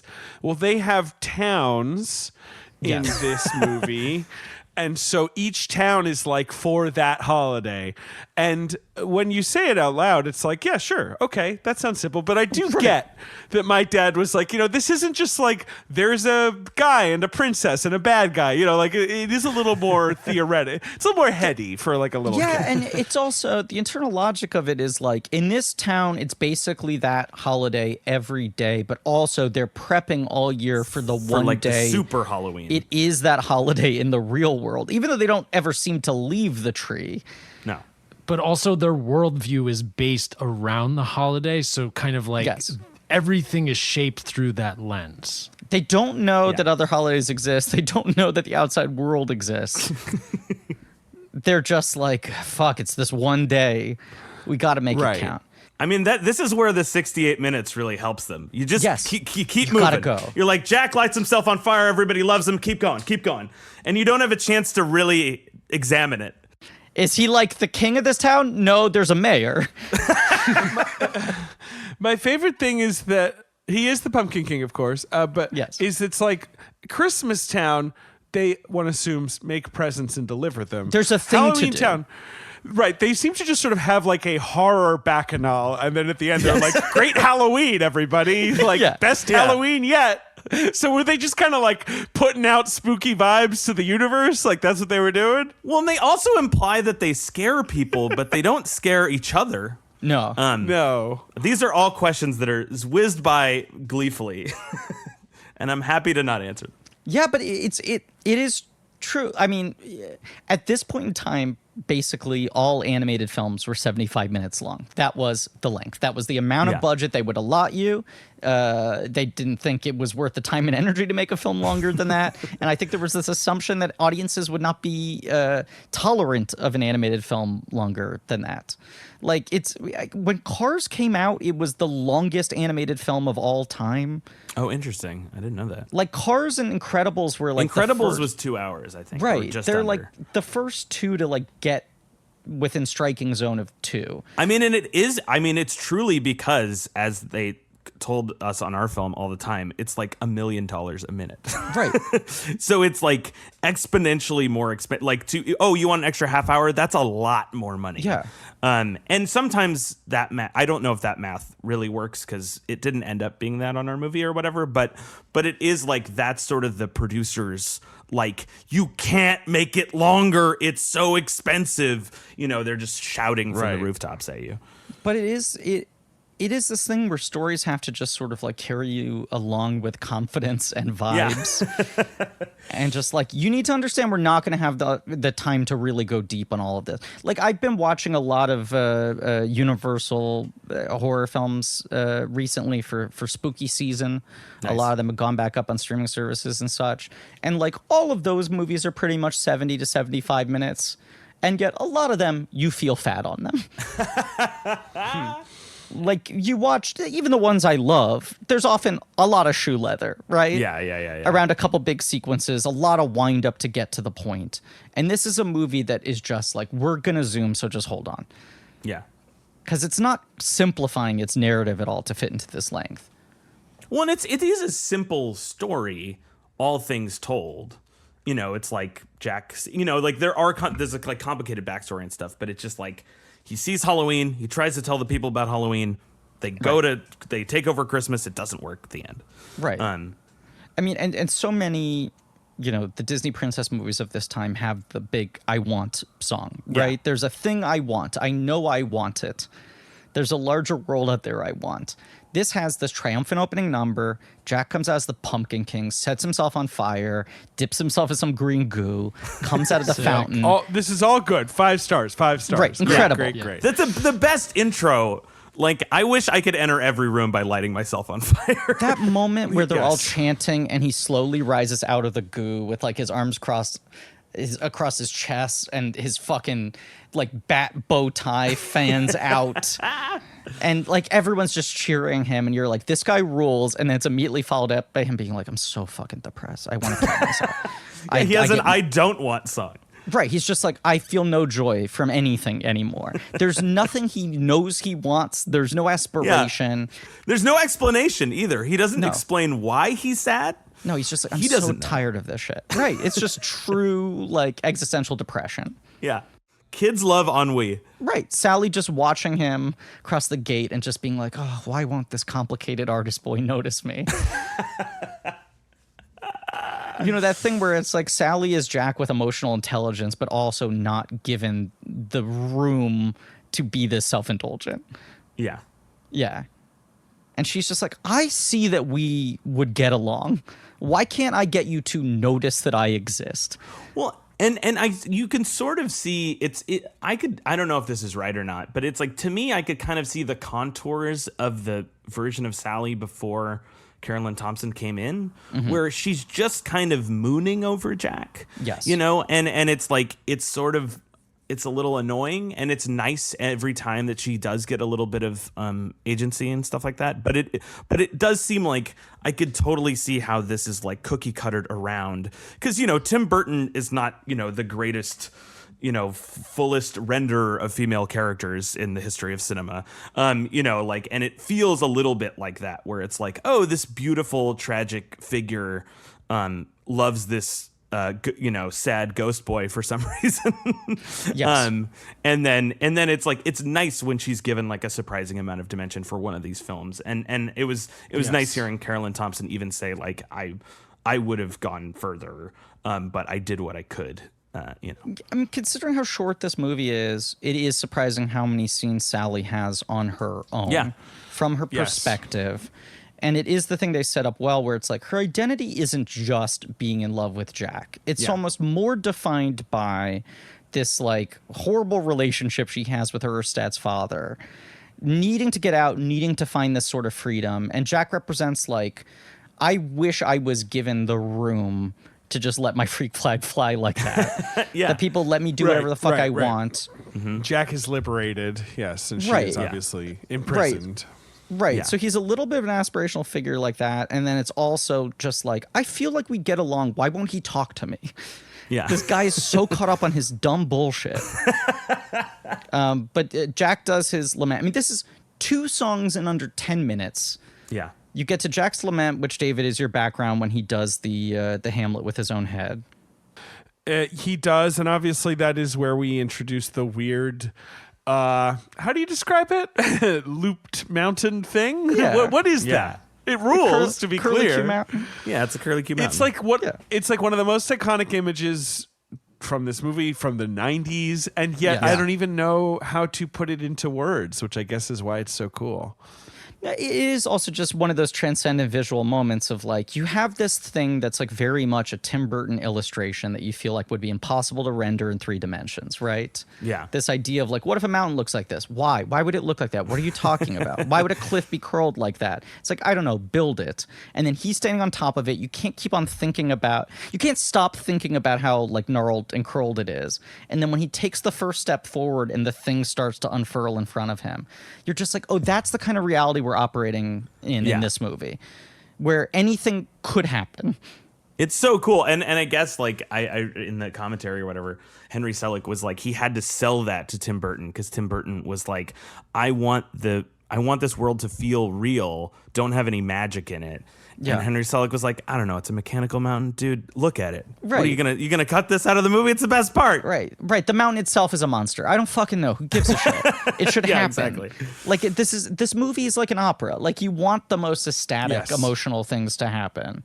Yes, totally. And that's like one of the things that's sort of magical about it is that every opportunity for something surprising and wonderful to happen, they don't pull any punches. Even like, you know, a movie like Edward Scissorhands or something, the real world and the sort of, you know, the cookie cutter Burbank and the you know, ghostly place that Edward Scissorhands come from, the contrast is so high, and he really keeps those borders, you know, really firm. And like Henry Selick is like so inventive that he can't help himself. That like Halloween Land is a little spooky and crazy, and it's like ceaselessly inventive, and even the world that the humans live in at the end like looks like this weird gothic painting. Like there's never any like totally real reality. It's all invented. And that's one of the reasons why it's like, so you can't look away from the screen. Yeah, and Christmas Town is as insane as Halloween Town. Yeah. It's the same level of like, you have these weird wind-up polar bears. The like, wind-up polar bears are the best. Yeah. But I like the spinning Christmas tree. That's fun. Why don't they spin more often? What else? Yeah. They should always spin. Yeah. What other cool stuff is going? I mean, I love Jack putting the lights in his eyes. That really sticks with me. That's another thing they talked about as sort of like a challenge to themselves, is so much of animation is about like expression through the eyes, and they were like, let's make a character who doesn't have eyeballs. Yeah, and Disney was like, he must have eyes. What are you doing? He's the main character of the movie. And it's like, and it is this cool, I mean, it makes him iconic. Like, that's why he's on, if he had eyes, he wouldn't be on the Hot Topic sweatshirt. No, he wouldn't. I mean, his face design is so simple. Yeah. And they just decide like, well, what if we make him the most expressive character ever? What if he has the biggest facial expressions possible at every moment? He just emotes thoroughly. Hey, David. Yeah, what's up, Ben? I think we got to just stop the episode real quick. Okay, let's stop it. I'll hit stop on my recording and everything. No. I'm saying we just need to take a quick pause to talk about a sponsor this week, our friends Mubi. That's right, Mubi, the curated streaming service showing exceptional films from around the globe. Every day, Mubi premieres a new film. From iconic directors to emerging auteurs, there's always something new to discover. Each film is hand-selected. It's a personal film festival, streaming anytime, anywhere. Ben, here's some stuff that we've got, okay, on Mubi.com, because I love to recommend you movies. Today, they're launching, today when we're recording this ad, Zama by Lucretia Martel. I think you would love this movie. It's set in, I think, Argentina. Yes. In like the 18th century, and it's about this like magistrate, like colonial magistrate who's going insane. Okay. It's like a sort of a great anti-colonial kind of nightmare movie. It's really cool. Oh yeah, I'm into it. You know, swords, fevers, three-pointed hats, all that stuff. Fun movie. What are some other stuff they got? They've got The Kingdom 2. They've got Lars von Trier's Kingdom television show, which is really cool. He's been making it over the last 30 years. It's this show set in a wacky haunted hospital. You would definitely be into that. Yeah. They've got, High Rise, Ben Wheatley's High Rise. Have you seen that? I have not. It's like a future dystopia set in this like high-rise building where it's a J.G. Ballard novel, where a high-rise building where everything is automated and things start to go wacky. Very cool. Tom Hiddleston movie. They got a lot of good stuff, as always, these guys. And what's great about Mubi, right, is that it's like handpicked by their team of curators, and it's always constantly changing. They're always adding new stuff. They're always adding stuff, which is great. And look, the most important thing is that you can try Mubi free for 30 days at Mubi.com/check. That's MUBI.com/check for a whole month of great cinema for free. There's a thing in the dossier, David. I think it was from Burton on Burton, where Burton talks about like the genesis of this idea for him was speaking to what you brought up, Michael, about like the style of the town in Edward Scissorhands, and how much he's talked about that like that movie is what he felt like growing up in his hometown, and CalArts was the inventor's mountain at the top of the hill where you get to make your weird art. Right. That Burton said he was obsessed with holidays as a child, and like Halloween obviously makes a lot of sense for him, but it was Christmas as well because growing up in the suburbs of California, you don't have seasons.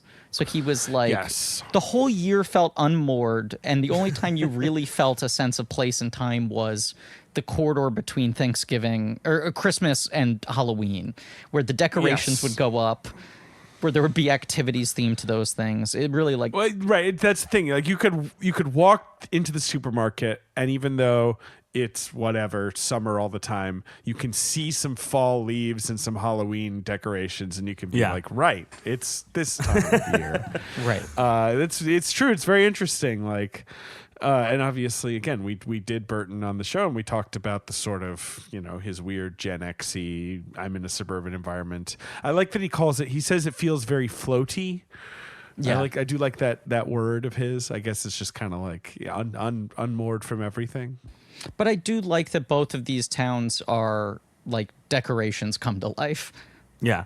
I like that. Look, I enjoy Hotel Transylvania. It's a hotel. All the monsters go there. We enjoy these films. Yes, we love that. That's right. And then sometimes they need a break from the hotel and they have to go on a cruise. They have to discuss this. Yes. But I like that the people in Halloween Town are not really. It's not like it's like a Dracula and a Frankenstein. No. I know Sally is sort of a Frankenstein monster, but she's also like a rag doll. Right. Jack Skellington is sort of a skeleton, but he's also the Pumpkin King. Skellington. What is he? Right. He is a Skellington. The mayor of Halloween Town, like, that's not he's sort of a Jekyll Hyde thing, but he's a fucking freak. Nothing looks like that. It's so special. Like, there's no archetypes that are lazy. Yeah.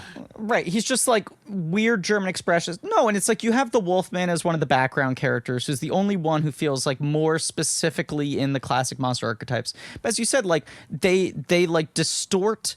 There's no Dracula. There's 4 vampires of odd shapes who look like Edward Gorey drawings. You have 2 witches. You have like the creature from the Black Lagoon is the undersea gal. You have Satan, right? Totally. You do have Satan, the Lord of Darkness himself, and you have the Boogeyman. But like the impression of the Boogeyman is very specific. He's like a pillowcase full of bugs, and he's also a like New Orleans voodoo guy. Like I don't know how else to describe it. Yeah, you're hitting. Well, he's like Cab Calloway. I mean, we'll talk about this, but he's Cab Calloway. We can mention this. Yes. You're hitting on all these different types of monsters. Like you can tell the brainstorm session must have been so fun. Deciding like what are the 25 types we need in here, but they also feel totally liberated to create their own types, and the types they have that are riffing. It's what you're saying, David, of just so often everyone's starting from the point of the 6 iconic universal monsters and just changing them enough that they don't break copyright law. And this is really coming at it from a different angle. Yeah. Well, and that feels like, I don't know, like maybe, and I don't know who's really responsible for this, but it does sort of feel like that Selick relentlessly innovative sort of thing you could see in all of his movies, where he's like, if someone showed him a picture of a Dracula that looked like Dracula, he'd be like, I don't know, that's that's boring. What's and the if someone point? had Right. these little Edward Gorey freaks, he's like, yeah, more of this, and I think that sort of decision making, it was like, that's what's cool about this movie is it's like a jailbreak. They all like escaped from Disney and were like, let's go insane. And all of the animators talked about it too, because it like they were both having a lot of fun, but they were also like, we're making Pillsbury Doughboy commercials. Right. And now we're making a real movie with the king of Hollywood, Tim Burton. Holy shit. And they were like working 12-hour days and like killing themselves because also like stop motion animation as an art form was like on the line. They were like, if this goes well, there could be more movies and I'll be employed more. And also this art form I love will flourish. And goddamn if it didn't work. It took 7 or 8 years or something, but like the success of this movie, I really do think makes it okay for Leica to come out with their, movie a year and all of these like stop motion animated movies. Leica doesn't happen if this movie doesn't have as long a tail. And James and the Giant Peach is almost made like right back to back with this movie because Disney was just like, we're going to invest in this as an idea to see if this is viable. Then they tap out. Will Vinton Studios goes under. Film Night buys it, and they finally are able to come around and go like, is there nostalgia for this idea now? Yeah. 10 years later. But yeah, no, it's a really like, it's rare. Snow White is another example where everyone's just hoping like, does this actually prove this as a medium? Yeah. And if it doesn't, we all might be out of work or back to doing, I feel like I've talked about this in other episodes, but I do find it fascinating that it feels like whatever the first breakthrough film is in any form of animation almost becomes the genre that everyone's trying to replicate. Oh, yeah. So much of hand-drawn animation was still chasing the princess fairy tale musical. Yeah. And then the CGI becomes so defined by Toy Story. And the majority of stop-motion films are still creepy. Yeah, no, it's true. That's a super good point. Because like they're never like, oh, this was successful because it was great. Right. And it was filled with love and it was made by people that really cared. It's always like, oh, this was what? They like toys? I don't know. Toys come to like small soldiers? I don't know. Stop asking me fucking questions. Right. But like Aardman is the only studio that's been able to work consistently at a high level in stop motion and do something totally different. Tonally, because Leica, it feels very tied to this, and they started their company on we're getting Selick back. Yeah. Yes, they did, and they did it successfully. And yeah, they've never really. What was the last Leica movie? Missing I'm Link. trying to remember. Missing Link, yeah. Oh, Missing. And they're working on one Link. now that That's looks right. really cool. I know they are, Yeah. which I'm all, Right. thumbs up. Like I'm all for it. There was a bit of Yeah. a gap, but they have like 3 things coming now, right? Good, because I know Missing Link didn't do well, but come on. Yeah, but it's the one by the guy from the Decemberists.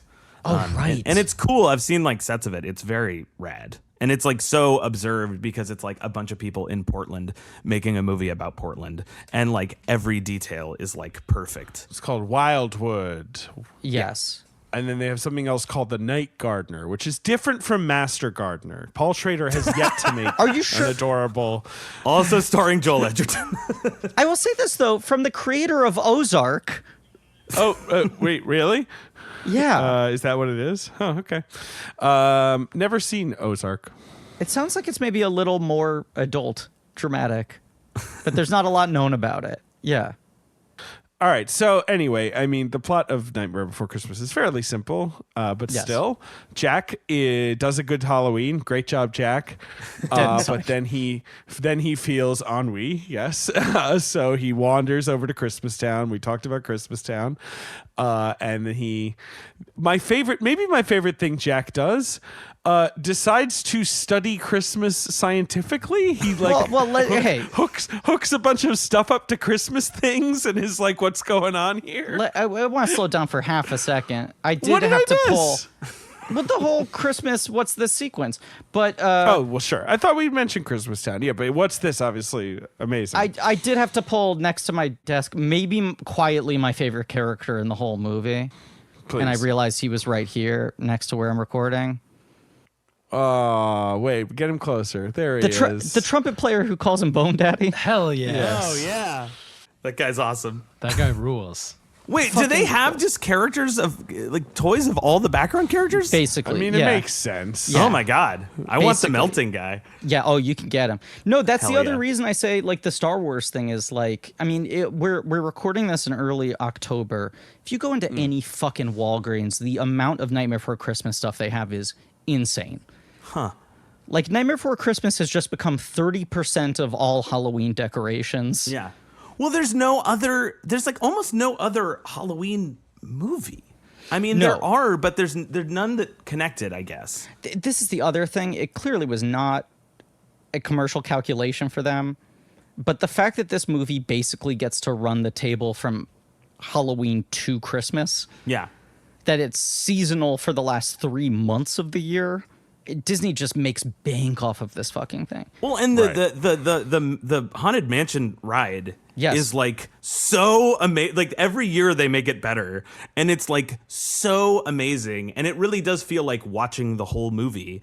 And it's like that Oogie Boogie one at the end is like stunning piece of animatronics. Like because the iconography, it's like that's one of the things about this movie. It's like every character's iconography is like perfect.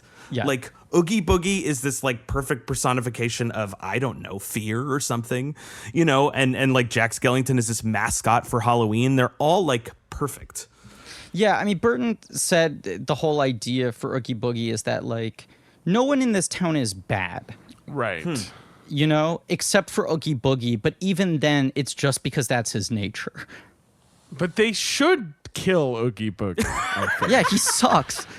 Well, I mean, like, because obviously when Jack hires the little children Lock, who Shock, are and Barrel. quasi-bad, yes. No, they're stupid. fun. They are fun. They're very fun, and they sing a very fun song. Lock, shock, and barrel, baby. A young Ben Hosley playing Yeah. Locke. They sing possibly my favorite song in the score. I mean, I love their song so much. And their bathtub is another one of those things of just like, it's like the moment of the mountain unfurling of just like, yeah, the bathtub should have actual legs Yeah. that Yeah. move, and it's And it their moves vehicle. so satisfyingly. It like bounces on the ground with each step. It's so good. The three of them are Elfman, Catherine O'Hara, and Paul Rubens. Paul Rubens is Locke, right? And Right. Catherine O'Hara is Stock or whatever, and Elfman is Barrel. It's shock, David. Yeah, please Shock, show some sorry. respect. Put some respect on that name. One of my Glenn Shadix is favorite the mayor. Tim Yeah. Burton stock company players. Yeah, he's so got such good. a great voice. Yeah. He's the mayor. Frank Welker is the dog, of course. Zero. Great name for a dog. It's also cool that the mayor has two faces, and one isn't evil. One's like They're both fearful. smiling. Like Yeah, yeah, yeah. Yes. one is like smiling and like your best friend, and the other one's like just terrified all the time. He's panicked. Which I Yeah. feel like more accurately sums up people in power. Yes. Yeah, we assume the way it works is Jack is the king. So Yeah. the buck stops with him, and the mayor has to actually deal with all of the bureaucracy, right? He has to do all of the stuff. Is it like the British royals? Like, is he the king of the town in sort of ceremonial senses, and then the mayor's the prime minister? Yeah. How would you know about that? Yeah, how would you know about that, Griffin? My podcast co-host grew up in England. Oh boy. By the way, Carolyn Thompson in one of her interviews talked about growing up in I think I'm checking my notes, a town called Dislington, and I like lost my Dislington! mind. I was like, I have to bring this up on the podcast, hence this very sweaty transition. Wow. Wait, what? She didn't grow up in Dislington. What are you talking about? She spent a summer where she fell in love with reading in I think a town called Dislington. Wow, good for her. She Yeah. mentioned it like 8 times in this interview, and I was losing my mind. But when he hires the little kids, he's like, Right. keep Oogie Boogie away from this. And I'm like, why don't you keep Oogie Boogie away from your town? He sounds bad. You know he's bad. Right. David's in favor of martial law. Right. Instead, Oogie Boogie is like just building like a deck of card themed torture chamber down there. Yeah. No one's checking in on him. Oogie Boogie seems to all. have like diplomatic immunity. Like he's Right. just got his side of town. But yes, Jack falls through, falls in love with Christmas, comes back. I don't remember it's after or before him in the lab trying to synthesize Christmas, which I love. But the scene of him doing the town meeting is great because there's this shift of Jack loving this fucking thing, assuming everyone else is going to be as excited as him about what he's discovered, and they don't get it. It's not spooky. Yeah. He's trying to sell for them like the loveliness of Christmas, and it totally flies over their heads. So he has to adjust the pitch on the fly and start to like skew it into scary directions, ending with the Sandy Claus thing. And then there's that brief moment backstage where he's just like, I guess that's what I had to do to sell it to them. Like he knows, it's like he gave a disingenuous pitch to the studio head in order to get the green light. Yes, and he's like, I'm hoping I can still get my thing made my way. But that's just what I had to do to sell it. But so, yeah, this is my question to you guys. Does Jack want to replace Santa Claus whole hog? Like literally just do everything that guy's doing? Or does he want to do his version of Christmas, which is what he ends up doing? You know what I mean? I kind of think he does. I think for a moment he does. It's like Griffin's saying. He's trying. Yeah. He's Tim Burton trying painfully to make it like, is this a normal movie? He's I trying don't know. to draw the fox lady. You know, like that's what it is. I think it's a movie about the fact that you cannot fundamentally change your nature, your basic core being. Right. He's like, give me a reindeer, and Dr. Finkelstein is like, yeah, sure, I'll give you a reindeer, gives him a skeleton. But it's not like Jack responds to that with like, no, I wanted a reindeer. He's like, great, perfect, just what I wanted. Great, I love this. Like, and that's true of everything. It's not like his standards lower, but I think he is trying to perfectly replicate Christmas as he saw it, and he just wants the glory of being the guy at the center of that. And then some combination of like the concessions he has to make in order to get them excited to work on it and his just basic instincts coming out of him. He just makes a terrifying Christmas with skeleton reindeers and a coffin slut. Ben, do you think this is the best Christmas? Like, is this what you would like Christmas to be as a kid? You know, just because it's a weird Christmas. I'm just throwing it to Ben. Well, I like video game. Like, I like any video games. If I got a video game system and then it bit me, I don't know if I'd be into it. So I love chaos. I love bugs. Question. I love bones. But the presents in this movie, the way they're presented, they're attacking everyone, basically. They are. Yeah. Yes. So I can't sign off on that. But what if it's delivered by a bone man? Does that help? Absolutely. Yeah. Absolutely. Ben, you're saying this, but if for this Christmas I gave you a wooden duck with bullet holes and sharp teeth on wheels, you would be thrilled. I would. That would be a really sweet present to give me. Shrunken head in a box? Something I really like. Right. Yeah, Shrunken Head 2 is actually kind of a sick gift. This is what I'm saying. You would be happy getting any of these presents. I know you don't want the thing to attack you. Yeah. But assuming it didn't then bite your hand, you would be happy receiving any one of these presents. Totally. You'd be thrilled. I would be thrilled. Cool striped snake. Come on. Well, striped snake. Eating a Striped tree. snake. Yeah, I mean, that's a lot of work. That's a big snake. A toothy wreath. A toothy wreath. Yeah. Toothy wreath is fun. Toothy wreath I like. They're all so fun. And I love how like the making Christmas number is so ominous. Like it does sound almost like some like military march, the way it builds. Yeah. Well, and it's like these, I mean, am I crazy? Because you guys might know more about trailers than me. It just feels like these songs are used in like every trailer. Like, at least like What's This? I've heard in like 1,000 trailers. Absolutely. No, What's This became a real go-to like family comedy. Yeah, like I get them in the world. Santa Claus or 3 or something Yes. like that. And then I watch so many trailers when I can't sleep for no clear reason. I even will find myself watching trailers where they clearly are using a sound-alike of What's This. Yeah. Where they cut it to What's This, couldn't get the rights, and have a song that has basically the exact same meter. Yeah, tempo, but yes, totally. no, that one in particular is used a ton. And it's so, I mean, it's so good. I was listening to it in the car, like after I watched the movie, I was like singing along to it. It's great. I once witnessed my friend with his son, who was maybe 3 at the time.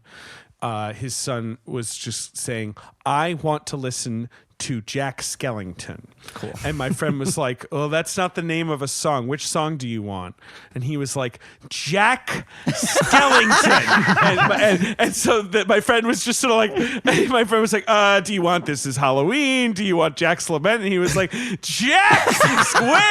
Jack Skellington?" And finally, "What's This?" I believe was the answer. That was. Okay. He pulled out a gun, put it to your friend's head. I said.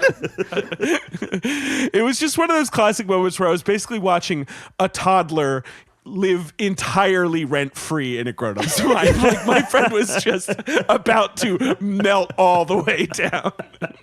There's the moment in Making Christmas I love when he comes in with his like Elfman enunciation. Like the song's been like "Dana, dana, dana, dana," and then it slows down and he does the like "I don't believe." Like it sort of slows down to his appreciation. I don't believe. Yes, right. It's so good. And then he ends that bit by laughing maniacally like a monster.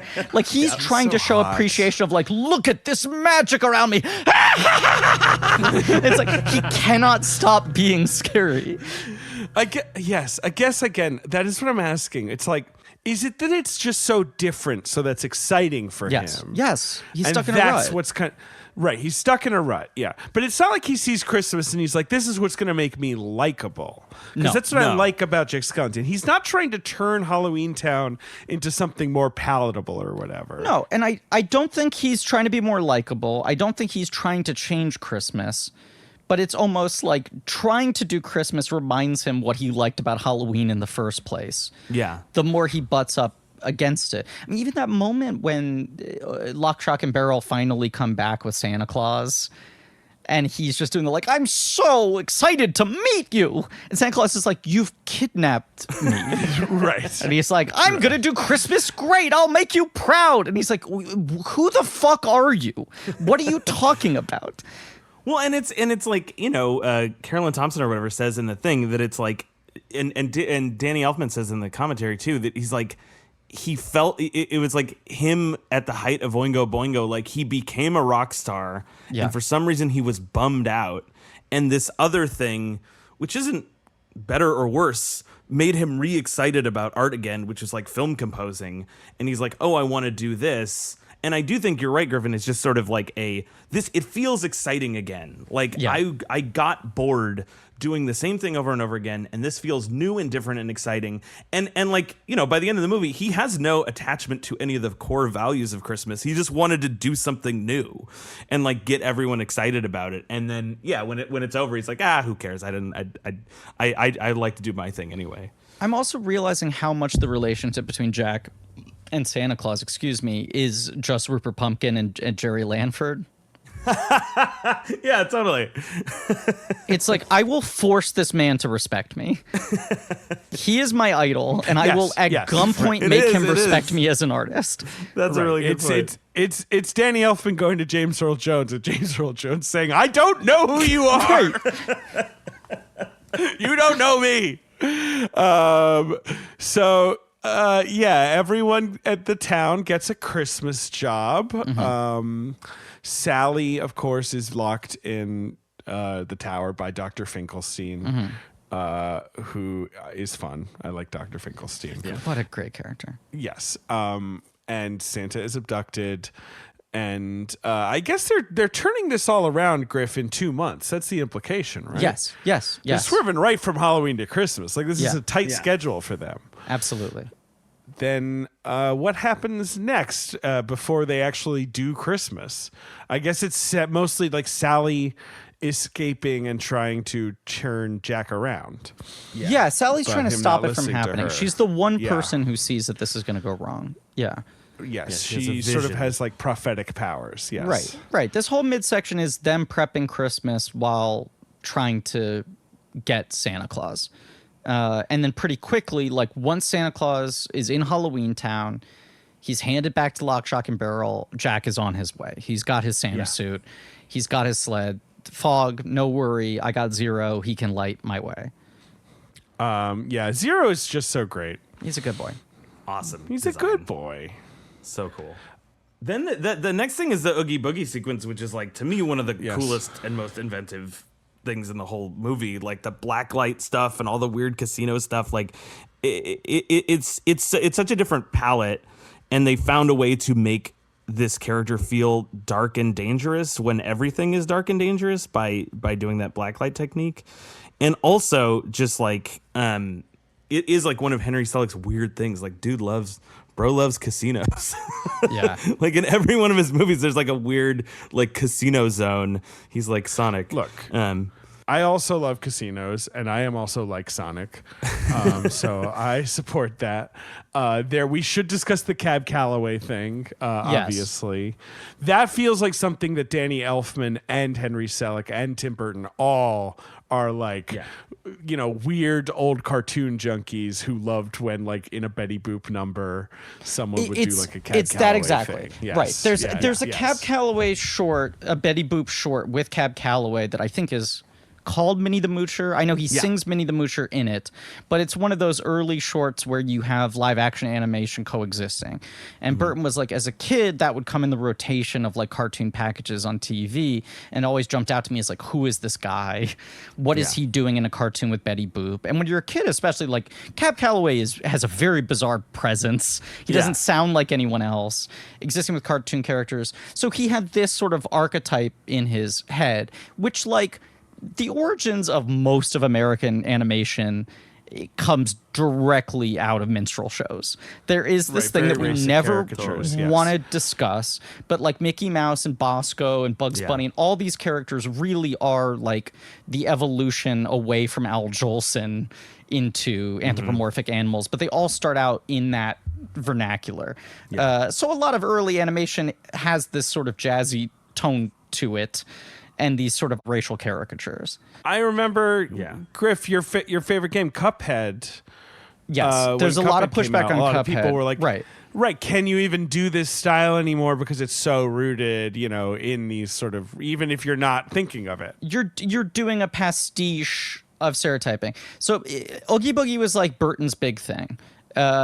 Forbidden Zone plays with a lot of this as well. As I said, like, Elfman's performance in that movie, he plays like the devil, but he plays him in this very 30s, 40s band leader style. He's not doing blackface, but it is in that kind of vernacular, certainly in the songs and everything.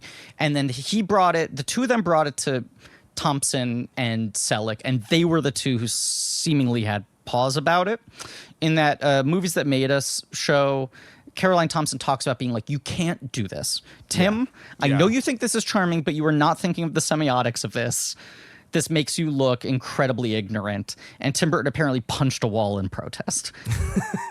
It was like, I want a jazzy burlap sack man made of bugs. They hired Ken Page. Yeah, Ken Page, who is black, and is an incredible actor. Right. He's wonderful, and he's played Oogie Boogie Broadway many times, legend. I feel like. Yes. He was Old Deuteronomy. He was the original Old Deuteronomy, yes. I think he was the second guy to play the lion on Broadway in The Wiz. Sure. After Ted Russell went to do the movie. I mean, he has like an incredible resume and like performs the shit out of this character. I mean, I'm sure that this is a common feeling. Maybe you guys felt this way. Well, Michael, you saw this later in life, but when I saw this as a kid, I was very scared of Oogie Boogie. Yes. And I didn't like when he was Bugs. I loved when it was Bugs. I have to say, I had completely an opposite reaction. Same big bug fan. 7-year-old David just did not like it. I didn't love him before he was Bugs, but when he was Bugs, I was like, I can never unsee that. That really unsettled It's a bridge me. too far. I will say this. I remember, because my mom wouldn't let me see this in theaters when it came out, despite me wanting to so desperately. There were toy commercials for this movie playing in regular rotation, and I had a bunch of the toys before I had seen the movie. Because I was like, if you're not going to let me see this fucking thing, at least you got to pay me out at Christmas time. You got to make this good in some way. There was a store near my elementary school that sold lighting fixtures. Like it literally just sold lamps, and for whatever reason, the only thing they sold aside from lamps was Nightmare Before Christmas toys. Was it on the Bowery? That's like the classic lamp district down there. No, I want to say it was like on like 13th between 6th and 7th or something like that. Okay, sure. It was like a small. That's like the lamp sub district. Yeah, it was like a small like lighting fixture store, and it felt. In retrospect, the owners must have just liked this movie. But they sold all the action figures, and I'd walk by it every day at school, and I'd be like, Mom, you're getting me these fucking toys. I'm telling you. But the commercial for the action figures revealed the bug thing. Oh, interesting. Because the Oogie thing was like, oh, the Oogie action figure splits open and the bugs are inside. So I remember knowing the bug thing going in when I finally ended up seeing the movie on VHS a year later. I did not know the bug thing. And at that point, I thought it was cool because I thought the toy was cool. But it is upsetting. I mean, it's upsetting in so many ways. I think there's a two-pronged thing. First of all, I think it's 3 prongs, but I want to hear your 2 prongs. Okay. I think part of why Oogie is effective, right? In a town where, as you said, everyone is scary, is like, one, he's the only one who seems genuinely malicious. Yeah. Like, everyone's spooky, of but this course, is not right. a town where people are, like, playing tricks on each other. No, and, like, he they seem to delights love in each murder. Right. Yes. Right. It's not an Addams Family thing where it's like, oh, they're perpetuating violence against each other. These people all coexist, and they just do their monster things on their own. Yeah. Oogie Boogie is the only person who seems to get pleasure out of torturing other people. 2, the person we see him torturing is the one person who doesn't belong in this town, is here against his will. True. Yeah. You really feel bad for Santa Claus, right? Because he's not in on the bit, Right. And yeah. And then for third sure. prong, he bugs. So for So me, important. It's prong 1 is I don't like that it's all bugs under there. Sure. Then prong 2 is I really don't like that it's then bugs everywhere. Like sure. If you take him out of the pillowcase, then first it's a body made of bugs. Don't like that. Second, it's just bugs all over the place. Just a billion Hate bugs. that. Right. Don't remember what the third prong was. I will say I was talking about Oogie Boogie with Emma Stefanski, and at one point, I just have to say this because it's canonical for our podcast. Emma Stefanski said, "I wish I was bugs." Yes. It was a very good Emma thought. But I do not wish I was bugs, and I don't want anyone to be bugs. No. And look, when I saw like Prince of Darkness later in life, and there was a man made of bugs, I was like, cool. I love this. What a cool looking. But at 7 years old, I didn't like that it was bugs. I think it's because I saw it later. I loved it.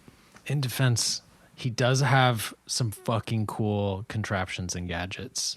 I mean, you got the playing cards with the fold-out arms and the spinning knives. You got the Love fucking them. jackpot, like, what am I saying? The fucking slot machine, cowboys. His lair being built around a roulette wheel of death. Yep. Why does he care about rolling the dice? He does a classic Two-Face and Batman Forever thing where he's like, Snake Eyes, nuh-uh, I need 11. It's like, you need an 11 to kill someone? I think it's sort of... you have rules all of a sudden? Yeah, I think, what's the fun if there are no limitations, Yeah. I think that's just to sort of allow Jack the time to get there. Yeah. And the problem is when this guy rolls snake eyes, snakes actually come out of the eyes. That's one of the best things in the movie. There's just like, and the movie is just all stuff like that, where it's like you could have just had a static shot of dice, but instead you have snakes coming out of the one, out of the pieces. Like it's so fun, and every place where it could be boring, it says like, no, what's the craziest, most fun thing we could do? What is the most Halloween-y thing we could do? Guess what? Frog's breath. It's not just spice. It's an actual frog in a canister who breathes out. So great. That is cool. And that stuff will get you. It Yeah. seems to be. Frog's breath will really knock Okay. you It out. stink. The montage of Jack delivering the presents. I like that they play by like fucking Peanuts rules where you're never going to see grown-up faces, right? I love that. That's so cool. And they look kind of photorealistic in their silhouettes. Like, Yes. it's so fun. But like the cop answering the phone, his head's obscured by the lamp. The parents are always That's seeing good. from behind or like low angle or whatever it is. But there's a great series of basically like one panel comic strips of the presents going wrong. They're so good. I like that the shrunken head kid doesn't quite seem upset about it. He's confused. He's just like, he's not crying. The only kids who are upset are where the toys are actually like hunting them in the house, Trying which to I murder them. understand. right. Not being into that. Right. There's the kid, right, being chased by the duck. Yeah, and the duck and the weird floating Mickey Mouse. Right. Analog. Right. I think that's called the Nightmare Teddy or something like that. Love it. Cool. Good. And then the snake eating the tree is so good. All of it's good. All of it's good. All of it is great. I remember the trailers leaning really hard on this stuff. I remember the kid turning around with the shrunken head being like the big trailer moment that they were leading with. There's the quote from Selick in the dossier from Premiere Magazine when this movie was coming out, talking about the stuff Burton was developing when they were at Disney together. And I think all the other animators were like, this guy's got such a unique, fully developed voice and aesthetic. Why isn't Disney letting him do whatever he wants? Why aren't they greenlighting his holiday special? And Selick said, I thought that people, especially kids, would love his work in the way they love Charles Addams, but nobody recognized that at Disney. They thought this is just too weird. It is the funny thing of like, he was pitching these things and their response was, this is too spooky. And Selick's looking around going like, there's a lot of spooky shit that kids like. There's a lot of stuff with this design sort of sense. There's a lot of stuff with this morbid sense of humor that has been popular with kids for decades. Yeah. And you're just operating from this space of caution. And then the trailer is like leading with all of that shit. And it worked. Because I bet kids liked it the most. I bet they had a screening and the kids went nuts when the shrunken head came out. Because that is sort of a thing about the studios and stuff where they assume the worst of children. Right. They're like, kids are little dumb babies that don't understand this stuff. But if you test it and you actually see like what do kids like, they love this shit. They love death and destruction. And these are the scenes where human children are in peril. Yeah. And it's pretty clear that this was the shit that like went through the roof. No, totally. Well, and it's like that's always the problem is like assuming an audience will not like something versus just showing them. Yes. And that's why like every animated movie has like, the edges sanded off, and it's hard to make anything that has any kick to it, which is why this movie is so kind of still so like surprising, where you're like, oh man, they're just kidnapping Santa Claus and trying to murder him. Like, and it's still fun and funny because you don't see stuff like that that often. Right. Like, here's another thing that would never, ever happen today or with any conventional notes sort of rounds, even in this period of time, is the cops start getting all these calls about children being terrorized. They put police searchlights out in the sky. Jack goes like, oh, spotlights, they love us. And then they start firing guns at him. Jack gets shot down. It's really funny. I like the idea that in a world where America was a little more upfront about the fact that Santa Claus existed, someone stealing Christmas would require a military response. Absolutely. that America's like, bombard the false sled. Yes. Until he's out of the sky. Absolutely. Absolutely. I mean, he is invading homes and essentially like, putting committing like, monsters crimes. in them. Like, Right. There is a reason they're going after him. Yes. Right. And then you get Jack. Right, you get Jack in the arms of an angel in a cemetery. His like Santa Claus suit, like sort of shot through and singed and everything, singing what is Jack's lament, right? This song about this self-pitying song about how no one got what he was trying to do, and how he failed. That just has this immediate, like, incredibly severe whip turn over to, well, what the heck? I did my best. Those fucking idiots. I made this for the fans, not the critics. Well, and it's so funny to seeing him whip himself into a frenzy this frenzy of self-justification, which any artist I think is familiar with. Yeah. He's right to be mad, but at the same time, Christmas is also Santa Claus is also right to be mad. Yeah.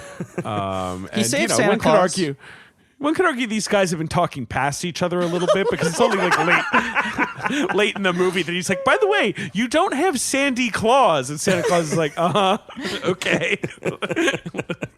Like maybe Jack could have spent more than an afternoon in Christmas Town. Yeah. It's real, what Jason Concepcion called page 10 knowledge. Right? Yes. He's like, snow, lights. Look, I get it. I'll hook some stuff up to some Everything I need to know. And Christmas is saved, and Jack is also saved. Yeah. And Santa does give Jack a nice thing, which is he makes it snow. He does. I do like that. Yeah.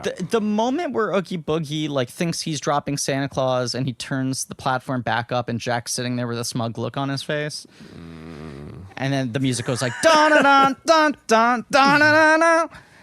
This was one of the like first 4 or 5 DVDs my family owned after not being a big VHS household. I remember a period of time where I would wake up at 6 o'clock in the morning and just watch certain moments from this movie over and over again before I went to school. And that was one of these moments that just feel like transcendent, where just the music and the movement and the behavior all lines up. And I just thought was the coolest shit in the world. Yeah. Jack coming back and fucking taking Santa Claus. But yes, he makes it snow. It's over. Yeah. They he's kiss. right. Yeah. Sally, see, he finally notices that Sally is a person. Yes. And Oh, then that they he kiss. should talk to her. That maybe that's like the better way to handle his midlife crisis is find another person to relate to. Yeah, totally. Yeah. And he's right. Yeah. And then Sally's Dr. great. Finkelstein, of course, has now made his bride, so he can kind of lessen his grip. And it's just him, which I think is very funny. Yes. It's just him with a blonde wig. 10 out of 10 masterpiece. Yeah, it rules. Yeah, It's perfect. awesome It's a movie. perfect movie. It is a movie that is so good that it triumphs over the cultural ubiquity that now exists around it. Yeah. right? Yes, totally. Yeah. It is 0% diminished in my eyes when you were actually watching the thing. Yeah. Right. Because it's every frame is just spewing with love and invention, and you can't deny it. Yeah. There have been multiple times in the last 20 years, because it's basically like it comes out, it does okay. It went from being like, could this be a blockbuster, to this movie is maybe a little too outra, to then overperforming relative to their lowered expectations. Right. It made $50 million, which was seen as like basically sleeper hit, Right. like. Oh, interesting. I thought it was more of a flop. No, it did well. Like it flop relative to how insane the Disney numbers were at this time. Yeah, but I sure. think they were like all Aladdin or whatever. right. But Yeah, I think they were happy with how this ended up. the thing was, it did a lot better than Disney's big release of that year, which was non-animated release. Oh, Three Musketeers. The Three Musketeers, which That Disney was had their spent big a fall fortune hope. on. Right. Yes, and I think Three Musketeers ended up around 50 and cost like twice as much. Right. So they were sort of like, look, all right, And then I think just very quickly, this movie starts doing incredibly well on video, starts doing incredibly well every time they replay it on TV. 3 years later, they're still making merchandise. There was this period, I mean, I'd go to the local comic book store near my house, and they had all the expensive Japanese Nightmare Before Christmas toys, because the movie had clearly stuck there more at first Oh, interesting. and had stayed in the conversation, and then this stuff was getting imported to the US at jacked up prices. So then they started making American stuff. Then in 2000 they re-released it in theaters, and it does like $300,000. They released it on like a couple screens. And then post Chicken Little, they convert Yes. this to 3D. They actually take the time to do it properly. And I know we're going to do the box office game proper, but the 3D re-releases are like, the first re-release does 9, then the second one does like 20. Oh, wow. Did 15. But yes, it grows. It's crazy to think about. Right. really. This movie basically gets to like $100 million through multiple re-releases. They at a certain point dropped it. It was like growing and then it dipped down. But then even in 2020, when theaters weren't really reopened, they re-released it and it made another $2 million in like October 2020 when it's just drive-ins. It's a good movie. So that's why. It is. There multiple times they floated, as the legacy of the movie grew, to Burton the idea of trying to make a sequel. And it's a thing Yes. he's always been very protective of, like, I think we hit on something here. There's a purity to it. Clearly, the thing has stayed in people's hearts on its own without needing another thing. There's a video game that's not particularly good that's like a continuation of the story. And I think they might have written a sequel book at some point from Sally's perspective. That's like partially the events of the first movie retold and then a continuation after that. Those are like the only two official sort of narrative continuations. But it seems like the thing I'm curious about, there were a couple times it would get floated that Disney wanted to do something new. And then Burton would do an interview and he'd be like, I beg them not to do it. I beg them not to do it. And it was unclear if Burton actually had kill rights or if they were still deferring to Burton because they want to be in Burton business and they know they can't do it without his name attached to it. They can't do it without his approval. Right. Or with, if he was out there decrying it, that's going to kneecap the movie. So, yeah. Now, the last 10 years, Burton has done so much Disney. Yes. But now it feels like their relationship has maybe finally ended. Like, it doesn't seem like after Dumbo, they're that eager to get back into work with him. And the last couple of years, it started getting floated again. And who knows if there's any validity to this, that they've been exploring the notion of trying to do a live-action remake, which is the world's worst idea. Oh, boy. Well, but I'm seeing here that Chris Pratt will be playing Jack Skellington, so... He's working really hard in the voice. And it's going to be something unlike anything you've ever heard from Jack Skellington before. This is Halloween. Hey guys, it's Halloween. In the 2000s, when they were trying to push him to make a sequel, they kept on being like, obviously we'll do it in CGI. And Burton would be like, what the fuck are you talking about? Even he knows that's unforgivable. Yeah. And I think that I also think that's why it's such an indelible classic, is because there's nothing ruining it. No. It's this perfect gem, and it's not encumbered by any and we all know the sequels are terrible and made us hate those characters. The only thing I'm surprised by is that they've never done it on Broadway. That feels like the one thing you could do. The thing is that you would need to make more songs because obviously it's too short. Yes. But it is surprising to me that Elfman has never been tempted to do that because it does make the most sense. If you found a Tamor-esque person, right? If you had the right person existing outside of the mainstream of theater, giving them a bigger canvas to not just do very literal-minded adaptations of the look of this movie, but find a way to convert it for the stage. Because they had like a Disney theme park live stage show at some point, which you can look up photos of, and looks horrendous. Like, unsurprisingly, when you put a guy in a bald cap and paint his face white and put the long mouth on him and black out his eyes, it looks monstrous. It is not fun. But I think you could do something more representational. Like a mask, yeah. Yeah. All right, look. Box office. Here's some... we'll play the box office case. Oh, also on a game. I also want to note this film was nominated for an Academy Award for visual effects. I believe it was the first animated film to ever get such a nomination. Yeah. Kubo gets one as well, I know. Yeah, it's happened a few times since, but I believe this was the first. It lost to Jurassic Park. Heard of it? Yeah, fair enough.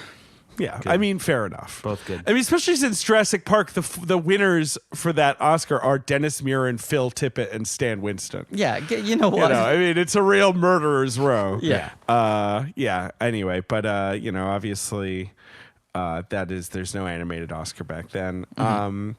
It opens. We're gonna do its first wide weekend. Right. It did the classic Disney limited release on like 5 screens, and it at the time had the second highest per screen gross in history.